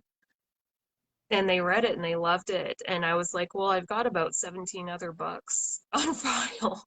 So I have a lot more books planned. I have a lot more. So I don't have a shortage of ideas. It's just a matter of getting the time to actually write so, and what get them made out you there. choose Torment first, or like why Torment? Well, actually, I gave them two stories to read. So I gave them Torment because it was the one I was currently working on. So what I do, so I have my folder full of books that I write for fun, that I would write like just when I had time or I felt inspiration. I'm like, I just feel like writing this story down. Um, and I was currently writing Torment and then another one. And originally I wanted to do the other one first. And my two PAs though told me we can't get your stepbrother one out of our head. We really like that one and we really know how to market that one. If you would maybe put that other one aside for now and work on Torment, do you think you could? And so in the end, I was like, okay, sure, why not? Like if, because I guess they weren't familiar with that genre that I had been writing in for the other story. So, yeah, so chose Torment. That's kind of how, but yeah, stories just come to me in my head at random and I just think about it. And it usually plays out like a movie in my head first. And then I start writing it out. I have a really good time starting a story. I have an awful time finishing one. So most of my stories that I have saved, they're maybe 200 and something pages, like 2/3 of the way, 3/4 of the way done, and then I stop. So just a matter of going through and being like, which one could I go back to? And do I feel like trying to bring to life and finishing? So we'll see, I guess, after Bleeding Hearts, which one I decide to do. The sparks Wow. of the So yeah, Do you we'll think see. you'll ever try to turn them into movie or No, no? not Torment for sure, no. I feel like Hollywood would destroy it. Really? I feel like they would like Keenan would be like some sort of FBI agent and like somehow like the park would explode, like no signs of explosive, but it would explode and Shay would like walk away from the fire all like badass and stuff and he would like storm into the faceless headquarters and be like, not today, asshole. To like, yeah, he would speak like Arnie too, and just like blow everyone away. And I just don't. I don't. I can just see Hollywood doing that. The only way I would allow it is if I had full creative rights over the script and casting is very important to me. I don't want them to use big time actors if they did. I'd want unknowns. Yeah. Well, But then yeah, you should think about it. I mean, why can't you be like on Netflix or wherever? Or indie film. Just think about that. I think Torment was very good. Much better than a lot of other big books that get turned into movies. I don't even know how that process works. I think someone has to reach out to you. Your Uh, PAs know how it works. It's fine. oh, No, what you usually start with is you got to turn your book into a what do you, manuscript yeah, for yeah. So it but needs to be yeah. a script, and you can like, it's. I want to say it's not hard. I've actually done it before, but it's like, not with my own book, actually helping someone Oh, else. I was like, Uh, wait, what? no. And Holy you shit. can know that they have out there like software that helps you do it, and it's just a matter of getting the tagging right and stuff, and once you get into it, it becomes a lot easier to do, or you can hire someone to do it for you, and once you do that, then you shop the script, and Mhm. that's where you like, just like you would try to find a professional publisher or whatever. But I find that a lot of people have been finding success with finding that, of all places, what's it called, Clubhouse. Like, it seems like people go to Clubhouse and I don't meet, know what like, that is. oh, okay, well, people, it's just like it's it's like Facebook, but like Audible, like you go into rooms and listen to people talk, and you can text questions and then they'll answer you, kind of like what we're doing now, except Mhm. no video. Oh, So, okay. and it's called, and to get into Clubhouse, you need an invite. Oh, I see. But most of the time, like, I think that's just to keep spammers out. So like you end up, but it's really neat. And so just something to think about, but you never know, like I said, your PAs would know, I would think, if they do marketing and that, and if not, but you never know, you might actually find someone who will be like, yes, yes, you can be like, who was it? Like other authors who've had, say in their stories, and Yeah, going I mean, into yeah, it would depend. It would really depend. And Andrea also, writes like, passion flicks. There you go. See? I don't know what that is either. I live under a rock, I swear to God. No, you're I busy. When when you're a mom and an author and everything like that. There's a lot happening. So yeah. yeah, it is. And I'd like to, if anyone approached me for that, I'd rather have a few books out at that point because writing is the passion. Hmm. Um, not TV, but uh, I think it'd be too hard to see Shay on screen. For me, it would be very because the book is very personal and Yeah. Shay is very personal, and it would be putting it in a video form for everyone to see is different than people reading it in a book and having it in their head that way. I feel that's just me though. But Well, you are the author, so you know how you want it to be mhm. ingested, I guess, if that's the word I could use for how you take in something. There's got to be a better word than ingested. That sounds really like, but it's the only one I could come up with at the moment. Yeah, yeah, I'm an author, totally. Yes. Yeah, yeah. Like, well, we're running, we're actually a little late, but I wanted to be able to talk to you a little more because, like I said, I felt Oh, like Torment 1 and Torment 2 were such important books. I thank think, you. especially as a debut author, you are an important author, important for the industry, I think, an amazing author on top of that. Thank And you. It it's should. been such a pleasure getting to hang out with you and know you and just kind of see this journey. Because I didn't come in, like, I literally just met you not that long ago, Yeah, a few weeks ago. because of Tara, who I met through EJ Frost. So like I've only been, Yeah, EJ. going through the thing, but I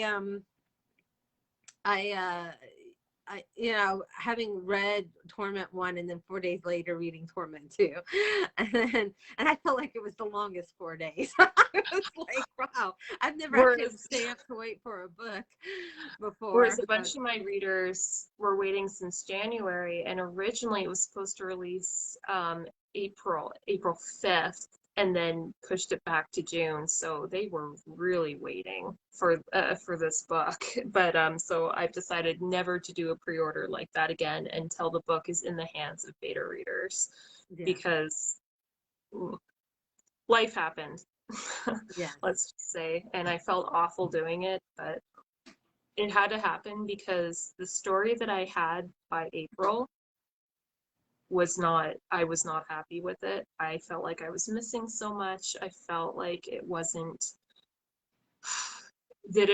what I'd set out to do originally. And so I gave it to my alphas. I was like, there's something wrong here. And they looked at it and they're like, yeah, it doesn't sound the same as what you had originally set out to do. And so I was like, all right, called Amazon and put on my best pretty please voice. Can you let me push back my release day? And they did, thank God. And so then I went back, rewrote the book, and I wrote 50,000 words in 4 days and finished it to get it in time for June 4th. So That's that was amazing, huh? 4 days, 50,000 words. At the end of it, when I left my computer screen, I was like, I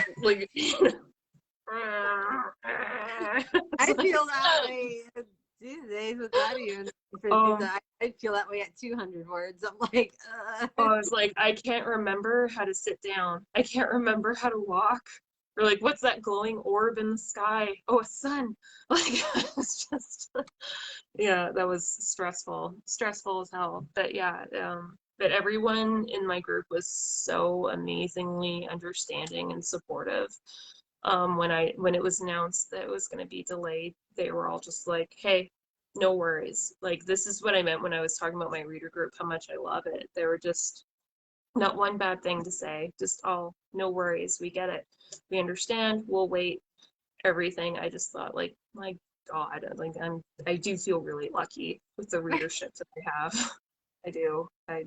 well, and I appreciate them coming out tonight to support you here on Tia's Digital Tea Time, and also those from Bakari's Pen is Lethal as well. So that's the Vault, Pen is Lethal. We got tea time here, and people coming in from outside. Thank you. Is there Yeah. any last things you would like the readers and that to know?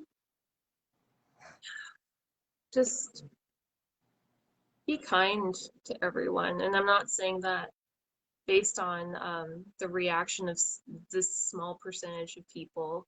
I'm saying that based on Shay's journey and Mina's and Keenan's. All 3 of them had their problems, and all 3 of them suffered different trials in their lives at young ages, and all 3 of them responded to it a different way. And with Keenan, you would assume nothing was wrong with him, but there was. He suffered. Mina was always trying to care for everyone else instead of herself, and then by the time she wanted to do something for herself, it was too late, and she'd gotten caught in this hole. And Shay was so troubled, and he needed help, and he didn't get it, and by the time it was, with all the stuff he'd done, it was almost impossible. But the thing is, like, you never know what people are going through in their lives. Yeah. You never know. And it's best just to be kind to everyone and just be understanding and know that when shit happens, this isn't the end. It's just a chapter in your own story. Start next day, start another chapter and make it, like, do your best to make it what you want. And as long as you're trying, then you're winning. And I just want people to give themselves more credit for getting up each day and doing their thing. And that was a huge part for me for this book. I love that. You're always so encouraging, Dylan. I see you all the time encouraging people and just, I'm well, sorry. It's actually very selfish. I encourage other authors because I want more books to read. So I'm like, get to work. get writing, or they're like, yeah, it's a published book. I'm like, yes, more books. It's very selfish on my part. Well, and I'm But so no, grateful for you, and not only as a person, as an author, and just as a kind person, the friend who came on today to hang out with me on this Friday. Is it Friday? Friday night? I lose track of time. It's Friday, right? yeah, Friday night. Yeah, it's Friday. We're all like, what days?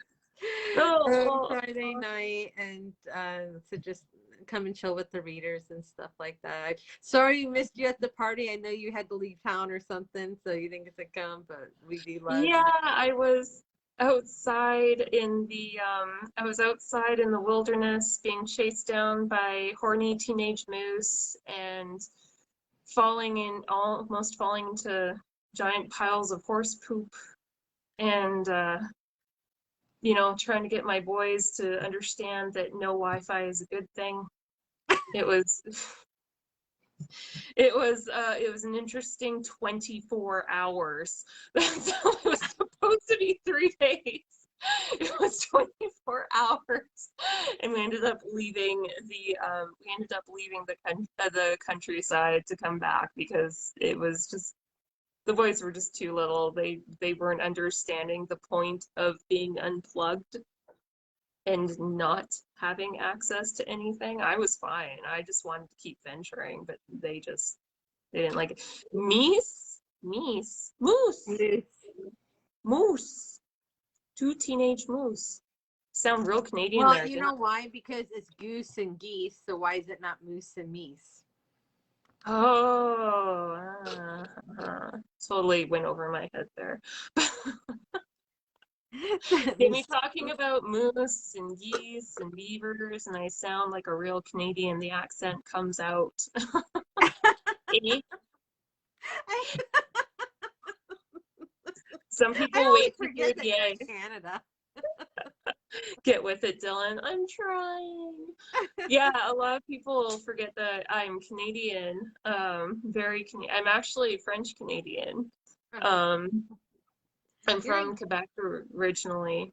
I talked to the flamingos. I was telling Yonder earlier, I had a soccer flamingo once. That's a whole other story. Anyway, but yeah, Canadian. Andrea's Canadian. Yeah. Actually, I only live like half an hour away from Tara, but I don't live in the city. I live in the mountains, in the Rocky Mountains. But I am close to where Tara is. But I don't give out actual town names or anything like that. Just unneeded for. Tara's okay. Tara like broadcasts where she lives all the time because she's like, I live in a city of 1.5 million people. Good luck finding me. But I'm just like, I've had a few close calls already, so I tell people I'm in Plant City, but just know that I'm American and armed. It's different, right? I mean, I'm a Canadian, and I will tell you to kindly please have a seat on my Chesterfield while I go upstairs and find my hockey stick to defend myself with. Do you want some tea while you're waiting? Yeah? Okay. A sec. You like sugar with your tea, eh? Yeah? Okay. There you go. Be right back with my hockey stick. You know what? Big bottles. I also got a bottle of Malibu here. I'm starting to become a lush. I ain't gonna lie. I don't know what to do. Look at it. I would like a drink right now. I have wine downstairs, but I was feeling sick, so I refrained. And you guys don't want to see drunk Dylan. Oh. Drunk Dylan's a little. She's dark. I'm okay. You know, I love people for who they are at any stage.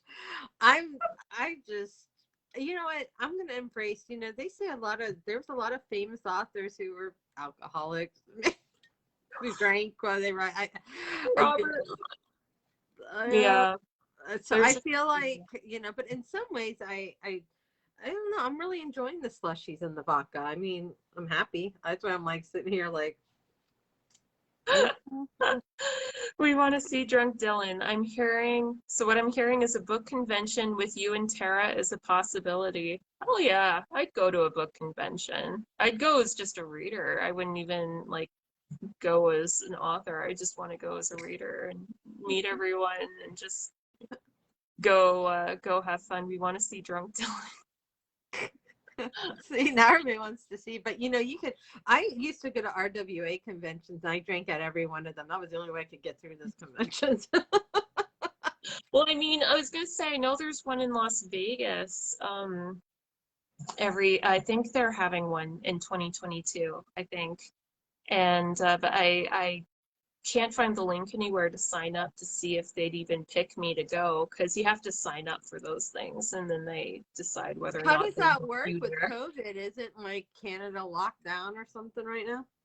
Right now we are, but this is for 2022, right? So it's the possibility Oh, that you from think now. you'll not be locked down in 2022? I hope not. We'll see. But yeah, I would go to the Vegas one. I know there's one for Paris that I would love to go to, but they want you to have a French translation of your book to go there. Edinburgh would be great. I want to go to Australia, but it's so freaking far. So far. And but yeah, either way, but it would be fun. I'd love to go out and meet people. I'd love to go to New York and go to the new Harry Potter store with a bunch of readers and just like shop Harry Potter stuff, drink some butterbeer. You can make your own convention. You know, it could be just like you and Tara, and just be like, Yeah, just good and bunch the of us Harry together. Potter store is like one of the days, and like another day, like It's a panel. It's funny. A lot of the other authors I'm friends with, they're all like major Slytherins, and then there's me, this little Hufflepuff in the middle of them. Just like, yeah, I watch them do their Slytherin stuff, and I just sit back and just like, oh, okay, I guess we're taunting these people now, Ashley. But yeah, Oh, I better end this. I'm butterbeer. supposed to be putting this on YouTube later so you can share it with all your people who didn't make it to the thing. They're going to be like, she's a Hufflepuff. Oh, they all know that I'm a Hufflepuff. I don't think any of them were surprised when I first revealed that I was a Hufflepuff. Speaking of Harry Potter, I mean, I'm so into Harry Potter. I have the prophecy. Oh my goodness. It even has like the Dark Lord and question mark and then filled in by Harry Potter. I have Hermione's Time Turner. I have Sirius Black's wand. I have Dumbledore's Deluminator. I'm a geek. I'm a Harry Potter.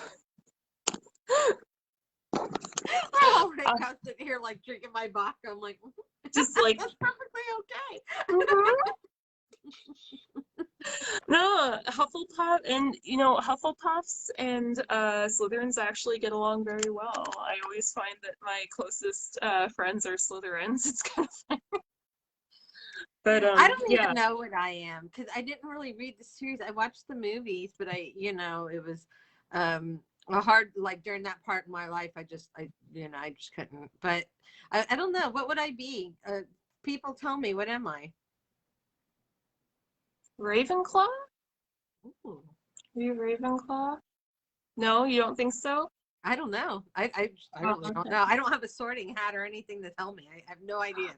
Like, I don't know. Well, I went on to Pottermore and I took the quiz, and they were like, "You're a Hufflepuff." So I took the quiz again, and it was just like, "No, you're still a Hufflepuff girl." And I was like, "Yeah, it kind of makes sense." Yeah, I'm cool being a Hufflepuff. I like it. Badger pride. Well, like I said, if guys, let me know in the comments if you know what you think I should be. Is it Ravenclaw? Is it something else? Yes. Let me know. Because like we only met a few weeks ago, but I'm getting Ravenclaw vibes. There you go. That's good. Yeah. I don't feel like I'm like good. I don't feel bad. Well, like Slytherin, it's a misconception that Slytherins are bad. They're not. They're awesome. But I'm not. So I that's think why that I'm about not. everyone. So Like they're awesome. go team. Ashley, are you a Hufflepuff? Mm-hmm. That makes sense. Tia is bad. Oh, I feel like Yonga would be a Slytherin. yeah. Yonga, what do you think? I could totally What do you think see Tia is? I want to know. I'm curious because I'm gonna say Ravenclaw, but you know, I'm curious to see what your readers think you are. I'd like Me to know. too. I have no idea. You guys will have to tell me in the comments. I can go look it up, and then I can start putting my like name or whatever. I can be like, So I'm gonna be a major dork while we're waiting for comments. So Dumbledore's Deluminator. oh, neat. hmm Oh Like, my goodness. how much of a loser am I that I actually like went and bought this off the Harry Potter site? I just, yeah, like who doesn't? That's I'm a amazing. 34-year-old woman. Like, what the fuck am I doing? Ashley says Ravenclaw makes sense. So what's Ravenclaw Yeah. known for? Like just study. They're smarts and Oh. they're smart and not cunning is Slytherin. More level-headed. Meh, more than one of these things are in my life. Can I just be the hat? Just singing along. But yeah, they tend to be the more level-headed ones. But yeah, they are known for their intelligence. I'm looking Which is at better than Ravenclaw Hufflepuffs. traits right now. Intelligence, learning, wisdom, and wit. Aw. There you House go. mascot is an eagle. House colors are blue and bronze, or blue and silver, depending. And there you go. Yeah, so I like think that's a that. pretty good color. Yeah, I think like that sounds that. like you. Oh I my think God, that sounds like you. Yeah. Oh, wonderful. Yeah, I Okay. like that. Oh my God, I have a house. I'm so excited now. Like, I got a house.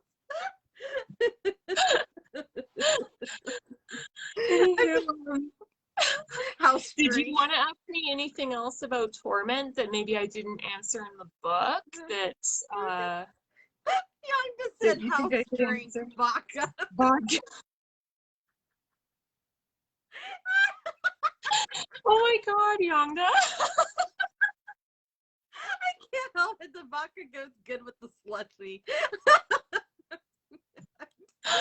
Oh It is God. cheap. Cheap vodka. Why are you laughing? She's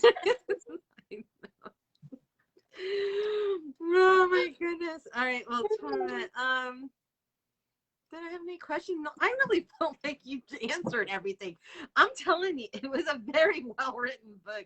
I felt like it was great. I had no questions. I felt like everything I wanted to know was answered. I think it ended perfectly as it should have.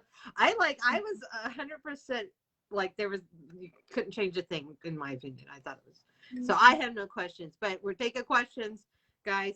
2 minutes. yeah, I'll take questions. Does Keenan leave gang life? Yes. The night he leaves with Mina, he leaves his club behind. And I think it was evident from the beginning that Keenan didn't care much for his club that much. You see it with the way he treats his cut on the beach with Mina. You can tell that it doesn't mean as much to him as it does to people that want to join that life and be a part of it. He was just kind of forced into it. So yeah, that. Some people asked about Shay's brutality to Emily. I don't know if this is something I don't know if I should say on here, just because it is pretty rough. Nope, no, there's no. We talk about whatever. Okay. Well, I had a reader point it out. I have a spoiler room. I only let people in who have read the book. Some people say that they want in, that they don't care about they need the spoilers. They want to know the spoilers. But I'm like, no, it's to protect the book as much as possible because some people just want the spoilers to go advertise, and I have to be careful about, I just want to be careful about that. So a girl mentioned in the spoiler room that I have for Torment Part 2 that about Shay's brutality to Emily in particular, the night that he kills her. And why was he so rough? And she was like, you know, what he did to her eyes and her nose, and he gave her the smile, which was his trademark thing that he did, or it was talked about that he did with victims. I mean, I never actually saw him do that, but it is something that you know about him.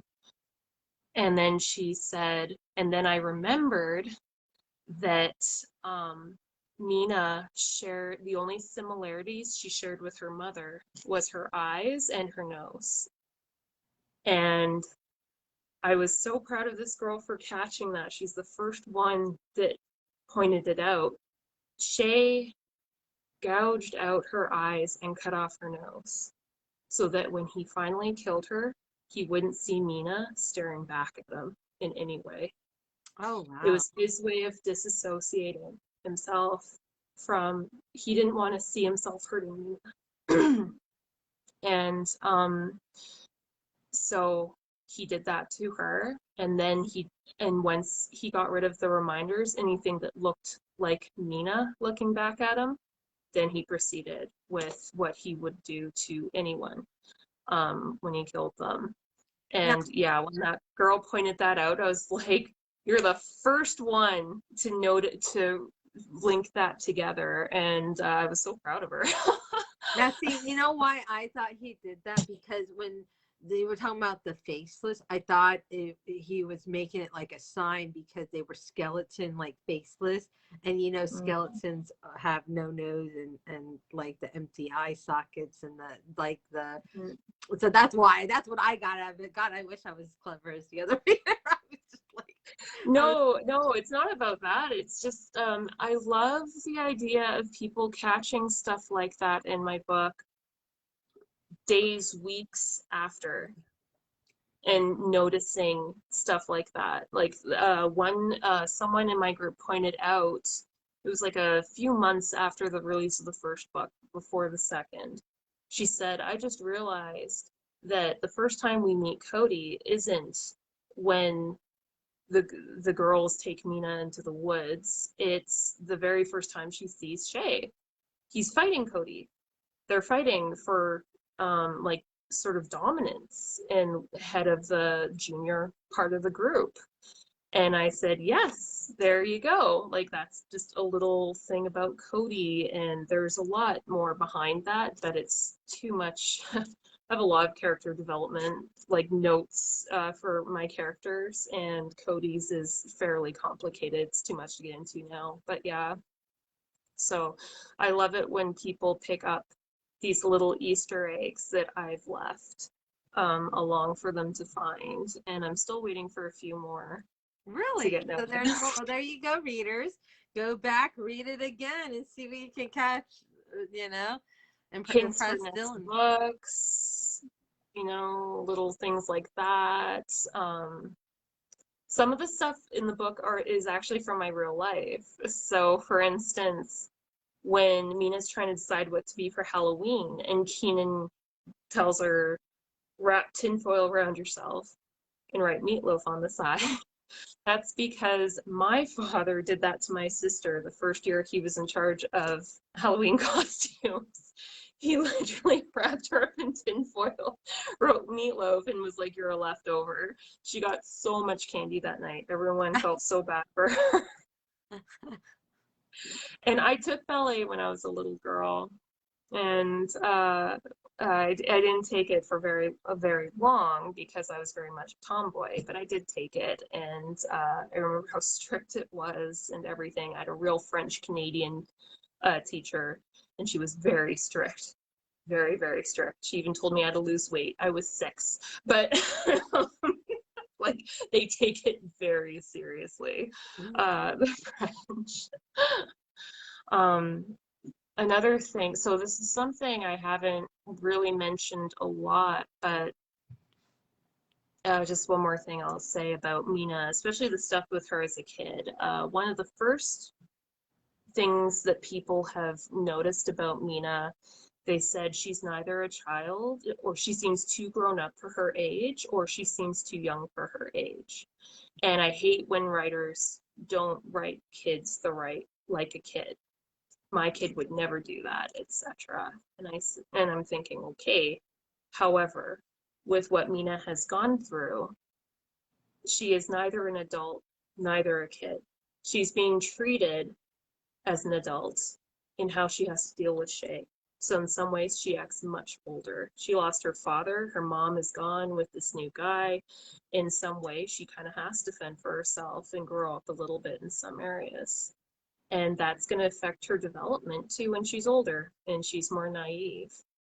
And someone even said, I hate how she lets these guys carry her around all the time.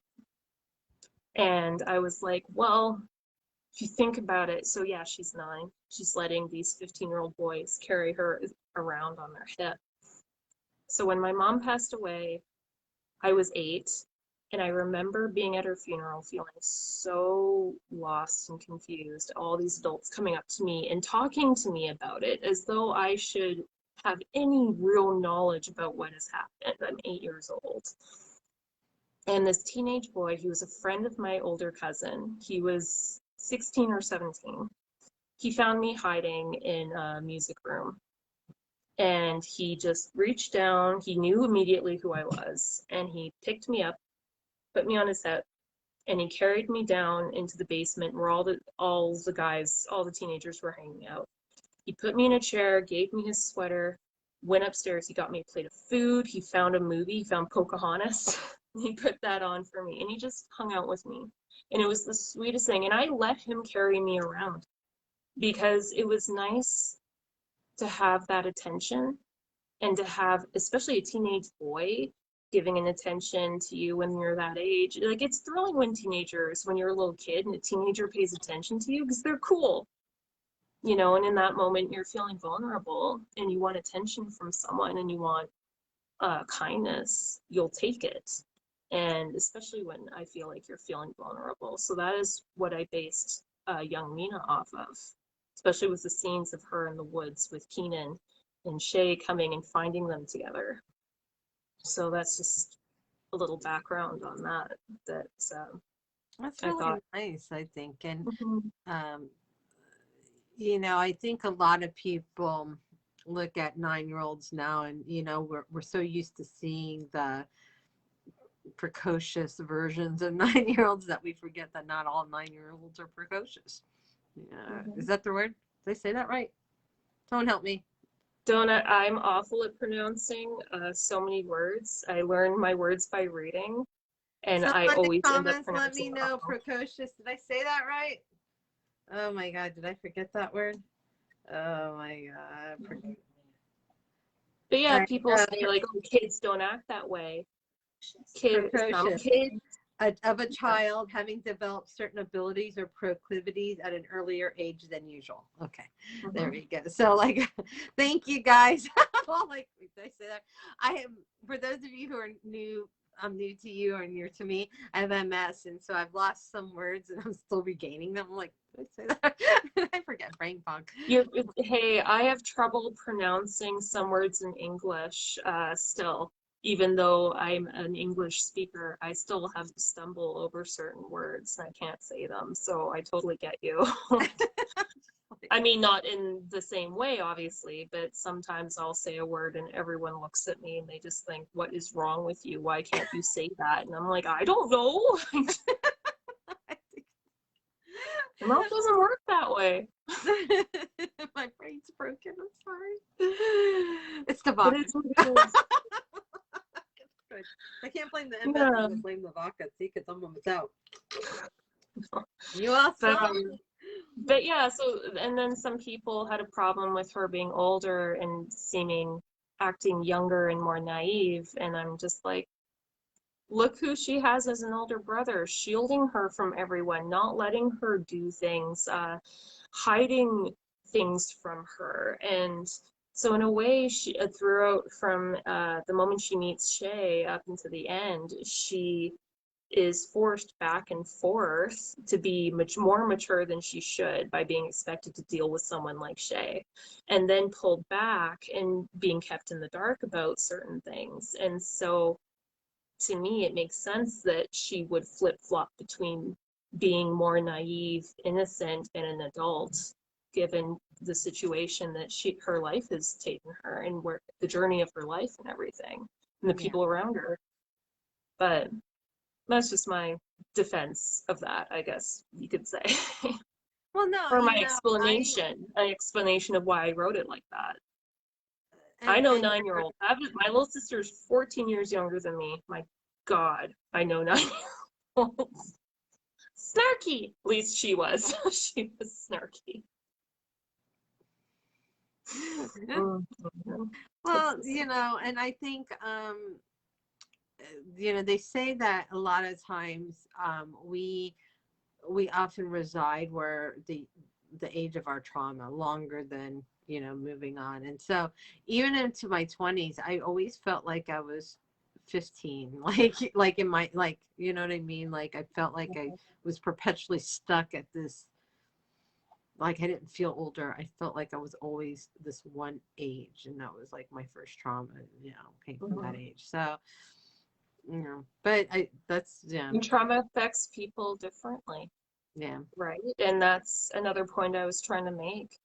I hate it when I see people being like, I had depression and now I'm fine, so there's no excuse for this person to be struggling. I've seen stuff like that online, and I'm just like, no, no, no. You can't base your experience, what you've gone through in your life, and just how the way you work on that person. It's not fair. That's why I'm always saying we have to be kind to people and understand that we don't all act the same, we don't all react the same, and we've all lived a different life. And how we deal with it is going to be different than other people deal with it. And I find it And surprising that people would expect that in some ways, because our brains are so complicated. Like I noticed even in my disease, even if I had the same, like even if you had the same lesion I had in the same spot in the brain, the effect it would have on us, like bodily, like even physically, would be different, because our brains are so complex and unique that way, and stuff. yeah. So I think that that's also why certain people can have same experiences and have very different outcomes, because of how our brain takes in that stimuli, how our brain chemicals flood our brain, Exactly. and yeah. And Well, one thing I like, one example I like to use, and my father and my uncle fall under this story. So my father was a very successful, very intelligent, charismatic man, and he was very successful with his life, and too, like with his marriage and all the kids, and my sisters and I and everything. And then there was my uncle, and just deadbeat loser, can't hold down a job. I have no shame in saying this about him. He is a loser. Addicted to just everything, anything, doesn't care. Anything he can leech out of someone, he will. You ask them, why are you the way you are? My uncle always says, well, my dad was an alcoholic. And then my dad goes, my dad was an alcoholic. He didn't want to be anything like him. My uncle idolized him. Two people, same parent, and they reacted to it completely different ways, because people are different, and the way we experience things is going to be different, because our minds are so unique and complex, and our chemical makeup is different. And so yeah, like this story, I wanted to touch base on mental illness, especially. It is very personal to me, and I don't see a lot of stories. At least I haven't heard of any, or enough of them, that I felt that I could relate to as much. and I wanted to write something like that. Like you feel like it doesn't have a representation, you know, a proper Yeah. representation. Like a lot of Yeah. times it's a superficial representation for plot points or whatever, but not, Yeah. yeah. And like I say, Shay is so personal to me because he does come from a part of me um, that I understand. And I understand I obviously am not dangerous like him. I'm very responsible with how I deal with mental health and how I handle mine.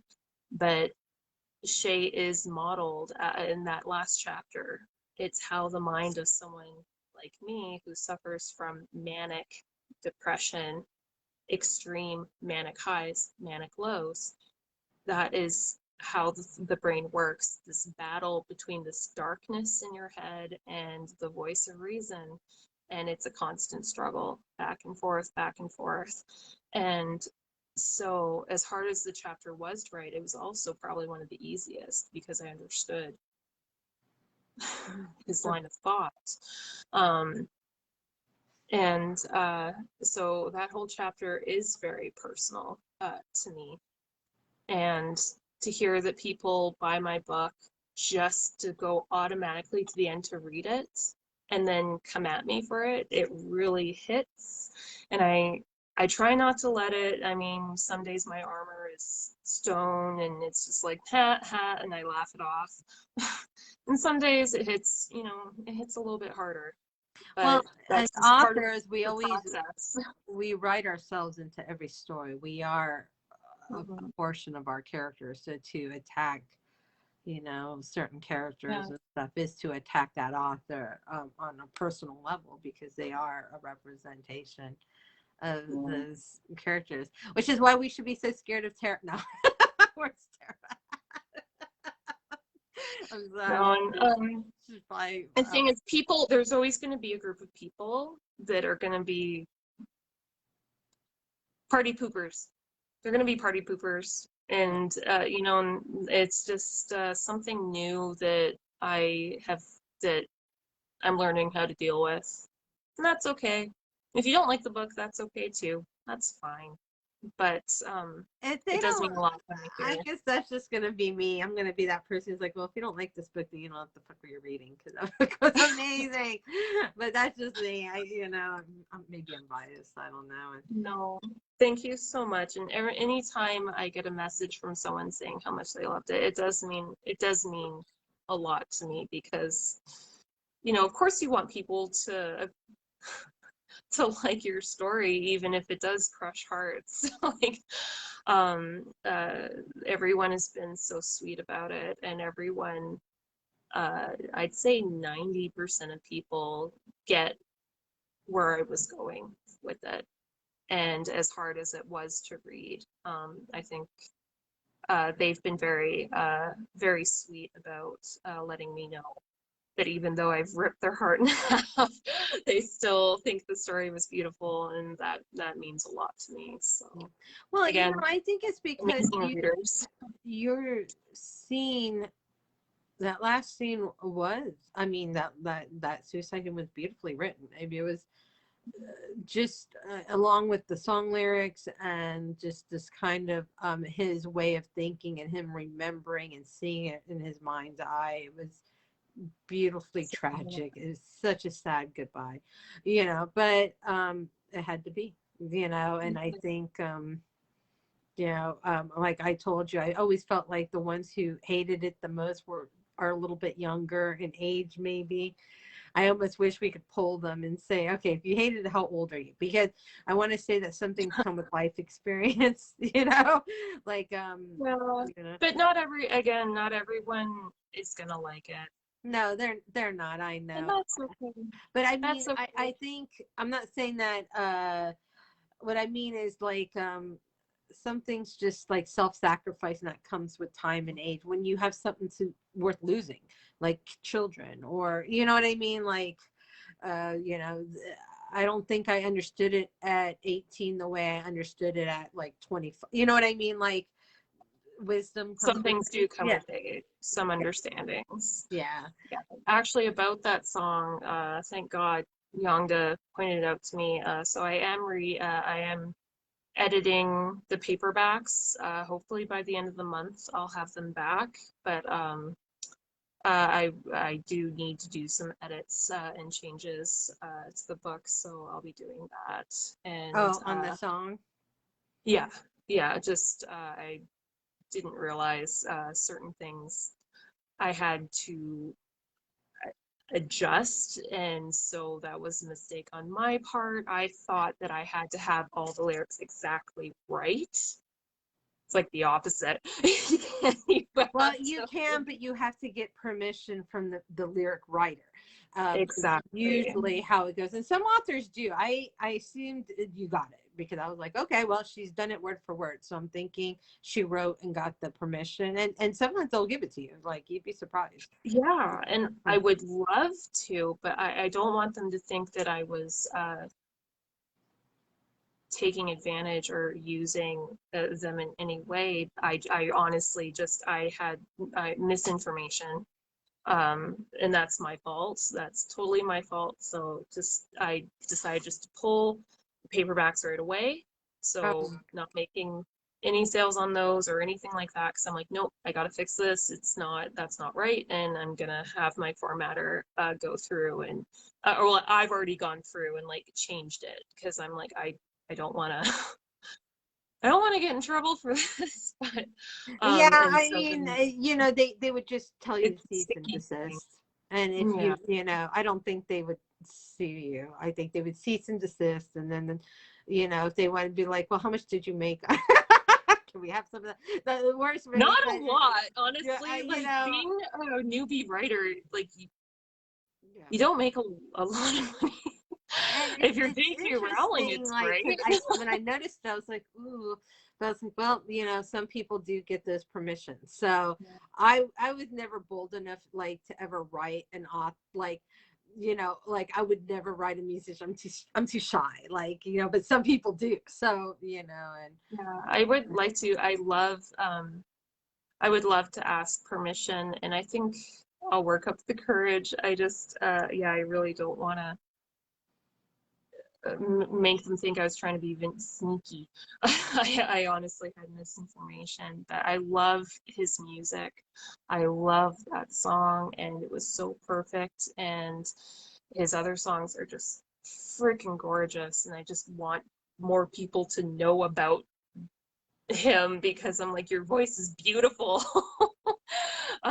So yeah, maybe when I feel brave, I'll ask. yeah, you can ask. The I'll worst ask. they'll say is no, or they might say yes, you can, and they might charge you like a fee in the same way that, like, when you make a commercial and you want to, you know what I mean? Like, a lot of times it's, you might be surprised what they Yeah. say about it. Yeah, check into it, and Yeah, and see what they say, and yeah, but fingers don't crossed worry. if they say no, then Like, oh, it's I don't think back in the day we used to be very worried about stuff like that. I remember I had an author, he wanted to write, he wrote a romantic horror, and pretty much like the villain found his, like, people, like, using MySpace back when MySpace was a thing, and I made him change it to highest space, which I think is almost, I think that's probably a word now, but at the time it wasn't, because he owned the .com on that for years, yeah, because of his book The Dance, because we wouldn't let him use MySpace because we didn't want MySpace to sue, saying that we would scare people into thinking that serial killers hunted, through. So he had to change it to highest space, and like I said, he had it for years. Like, James Goodman's name was, he had it. He got it. I remember for like 7 years. You know how you can lease, like highestspace.com, and I think it's something now, like it's a real thing now, like I think somebody's bought it or whatever, but I don't know what they use it for. But you know how, like, people, once something's been released, they scoop it up hoping that you might want it again and we'll pay them for it. But yeah, and that was from The Dance, and for years I remember it was like 2009 or something. That was back in those days, and But I wouldn't worry about it. I mean, it's you corrected No, it. I I mean, appreciate Yonga because Yonga was the one that messaged me. I was oh, like, did hey, she ask? I said, no, I she feel bad asked, because. and I was like, what? And she told me, and I was like, oh my God, thank you. Went into KDP, took the paperbacks off immediately, and started reformatting them and everything, and then contacted the girl I used to format my books, and I was like, hey, can I book you in? I need to edit my paperbacks and my ebooks. And she was like, yeah, so at the end of the month, I'll be putting up a post saying when they're available again. So, Did oh you at my least God. get some? When she said it to me, I was like, for like an hour, I was just like, am I going to get sued for like, am I going to get Well, do you sued? still have the original mistake books? Maybe this will be worth money one day. We don't know. I don't. That's the thing is, other people do, but I don't. I don't have the original. I never got a chance to order my other copies, so I don't even have the original. But you know, it is what it is. That's okay. That's okay. But all the people, Alexis, I do, and you hold on to that, hon. Hold on to it. Yeah, but anywho, but yeah, no, I appreciate that from Yonga, but that did give me a heart attack for like. Yonga, damn it, you're such a sadist too. How am I with all these sadist authors? How did this happen? Where's all this No, romance? she was being helpful. She told me something like that was important. That was something I needed to know, especially if I'm gonna write other books and I like get attached to a song like that. And I'm like, ooh, I would play homage to this song. Now I know. Go to the I thought it was like you know, like Google, like as long as you got the lyrics exactly right, then I you think know that's you're allowed to use. I'm trying to remember the percentage. Like you it's can like use like the first or two lines or something, and yeah. that's So fine. I went in, I cut it down, and I kept the important lines.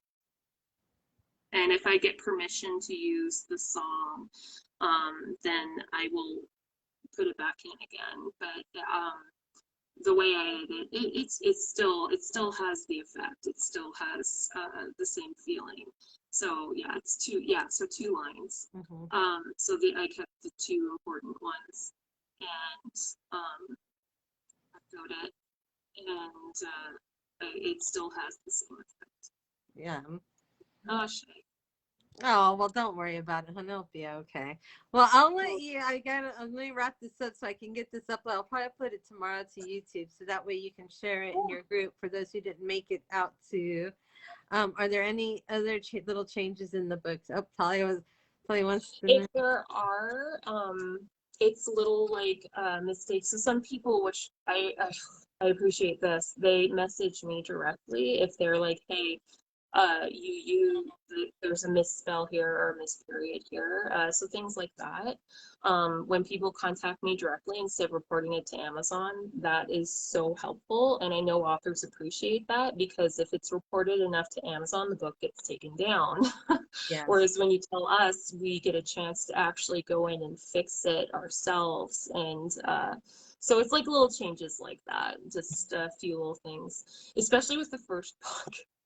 Because the first book is third person, so I wrote it third person originally, and then I had to go back and change it to first. And so a few times I missed when she should say myself, I wrote like herself, or you know, things like that. So yeah, good to know, Ashley. Yeah, so if you do see like, I mean, I'm not speaking for all authors, some might be like, it's fine the way it is, but you know, no names, but I appreciate that at least. So anyhow. But yeah, no, thank you. Always feel bad pointing it out. You are amazing author, beautiful, talented. We're very grateful for you. You are wonderful, and like I said, Amazon shows it. If you get a chance, go look at your 77% 5 stars, 50%. Yeah, that's wow.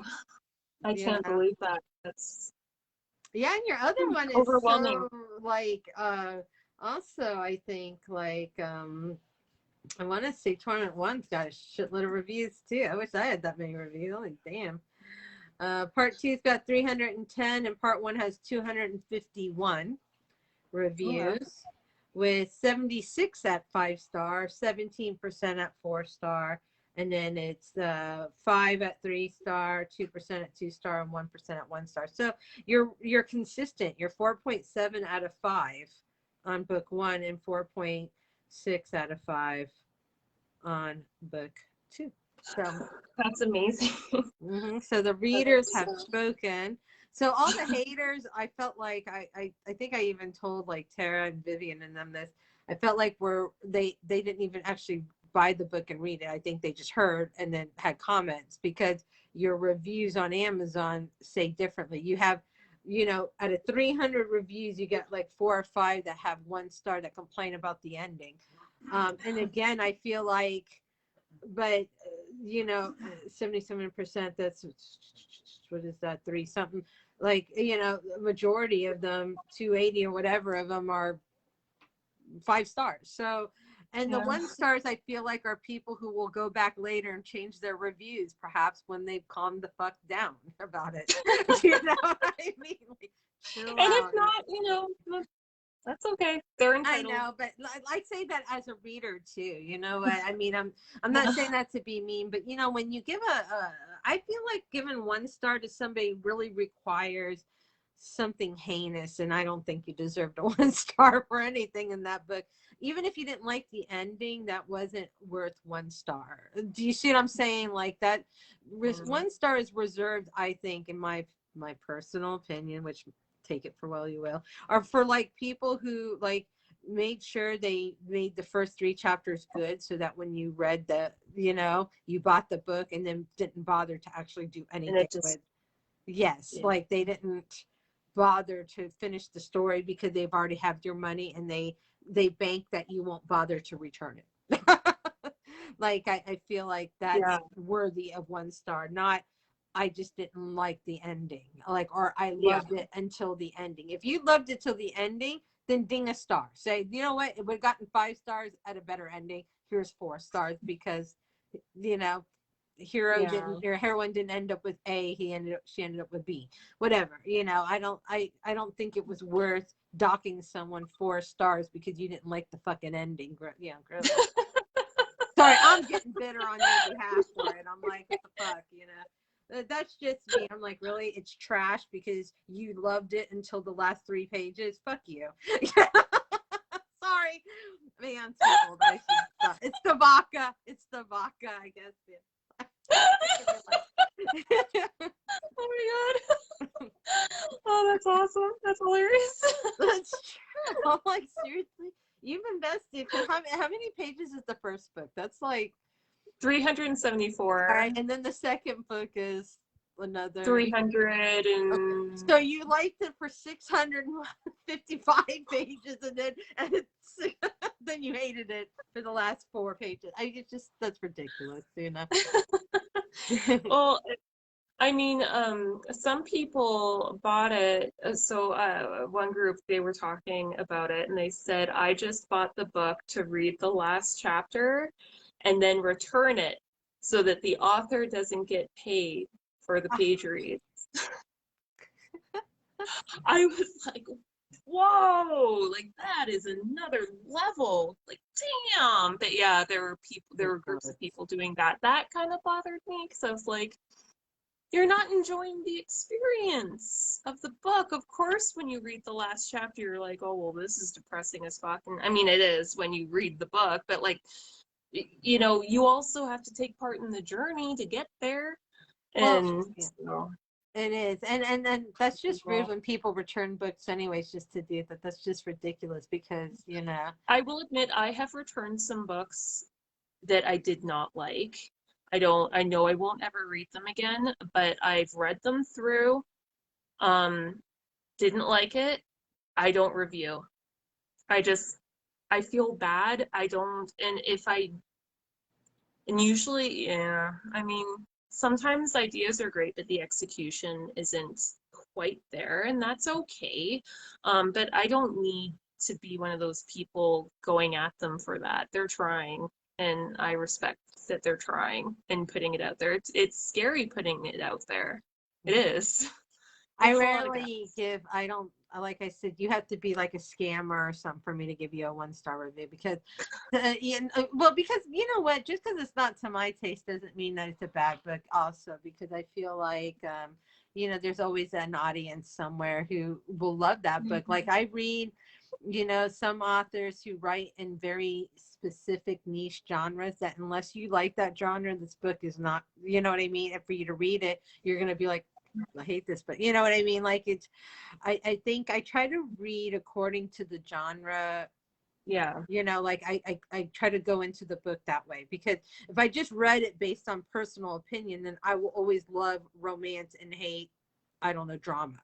You know what I mean? And that's not fair to a drama author. That doesn't make it that their book bad just because I Yeah. have a preference of one genre over another.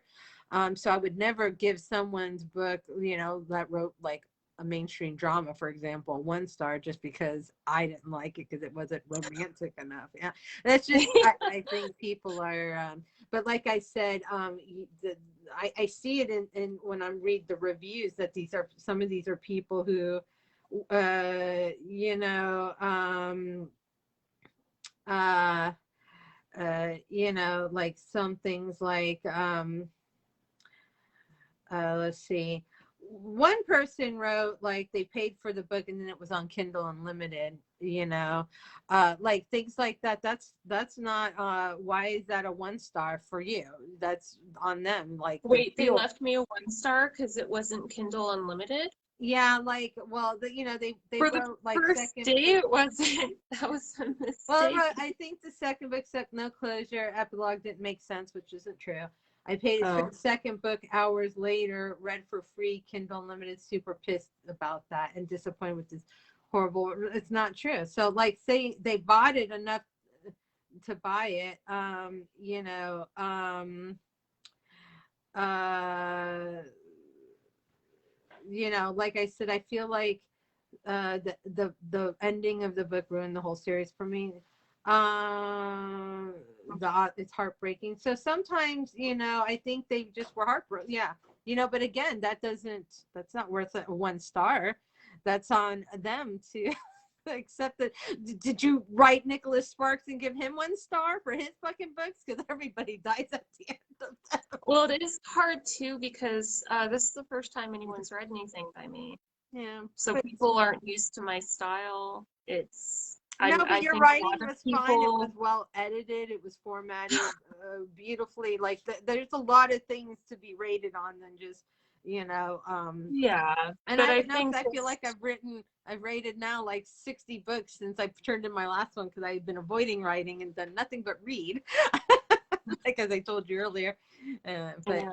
yeah, Well, don't I think worry it's, about it, hon. You're gonna do oh, I'm not. It's just, beautiful. I try to think that also, um, this is people I think were also not aware completely what my style was. I did say I'm like I don't follow a formula, but I mean, what the hell does that mean, right? Especially to a reader, what does that mean? I think people were also assuming that I was writing the typical that I was working towards that, and so I think it was a shock for a lot of people, and either they took it well and they understood even though it still hurt, or they were just like, "Whoa, this was just a slap in the face because I read for Yeah, I fun." agree with And Ashley. You know, I mean, I didn't want Shay to die. You know, I mean, I didn't. I'm not I saying I didn't wanted the want him to heroine to die. end up with him, but I didn't want him dead.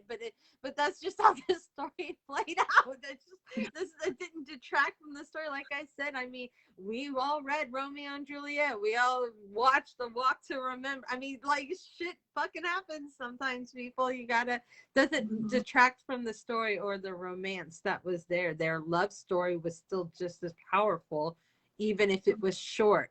And you know, there's something to be said about a flame that burns bright and hot and fizzles out, like just, you know what I mean? Mhm. It's memorable. You know, it was their And romance like, is memorable. Yes, and that's their story was very memorable. And one reader Emma said uh, that she believed that Shay and Mina were like twin flames, whereas Mina and Keenan were actual soulmates. Yeah. And I love that. And I love that she said that because I do think that's true in a way. And just like, she did love Shay. She did love him, Yeah. but I it liked, wasn't healthy. And just because you love someone doesn't mean it's enough. yeah. And it's not enough of a reason to stay with someone, especially in a toxic relationship. Even though you love someone, does not mean you should stay with that person. I like what And Holly said. Holly said she felt like the baby was the best part of Shay. You know, like all that he could be if he was raised in love. You know? and that's and that's what I wanted people to see. Shay's son at the end, he's happy. Does he have a He's being name? free. He does. What is it? I can't say what it is. Oh no!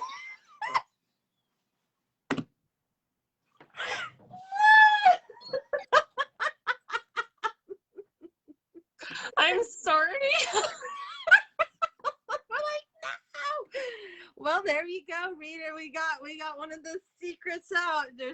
She can't tell us for a reason. There's a reason she can't tell us, so now we know. There is Oh a my reason why I can't say. Look at your readers are like, what? Why? Take that to the group. Take that to the spoiler group. Ladies, take it there and find out. Ashley, welcome to the club. No, so Shay's son is a representation of a life that Shay was robbed of. Shay's mother ran out on him. His father, even though James tried, his attempts were the wrong choices. And unfortunately, all of his wrong decisions affected so many people around them, especially Shay. But you can see Shay's son, Keenan, is treating him like his own. It's clear that it's not Keenan's son. And I mean, Keenan's not an idiot. He obviously knows that that's not his son. But he's treating him like his own. The little boy's happy. It's clearly a stable relationship. And that's the important thing, is a part of Shay. That's the important thing, readers, not the name. You have to wait for that. But that's the important part. Yeah, no, but it is. And he's happy and he's living the life that Shay was robbed of. A piece of Shay is living on. And it's a piece of him that isn't tortured and it's not dark. It's good and it's innocent and it's pure and it has a chance to have a full, healthy, happy life that he wasn't going to have no matter what he did, given everything that he had done, what he had gotten himself into with the faceless, what he had done, like everything. And so, and then of course, Mina and Keenan, you see them, they're happy together. Keenan gets Mina's true smile. She is actually genuinely happy. And obviously Keenan's happy too.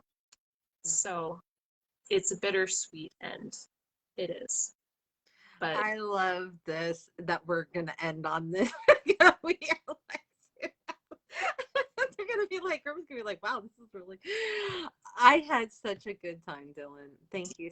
Thank you so much for having me. I know I was really nervous to come on. But you did amazing, you know, and it was so much fun, and you know. No, but thank you for creating such a safe space for your readers, and just like your group is just it's a great place for people to come to like meet new authors, to talk. You're such a great host. Again, like I said, you're such a great hostess because you're so warm and you're so open and real, and I think people gravitate towards that because it's honest. And so thank you for wrote woo and gave you some what are they called, pelicans or whatever, not pelicans, what was it? It's are the vodka. flamingos? Flamingos. She put root and flamingos. The flamingos. Yeah. Yeah. Oh God. My stalker flamingo. Terrifying.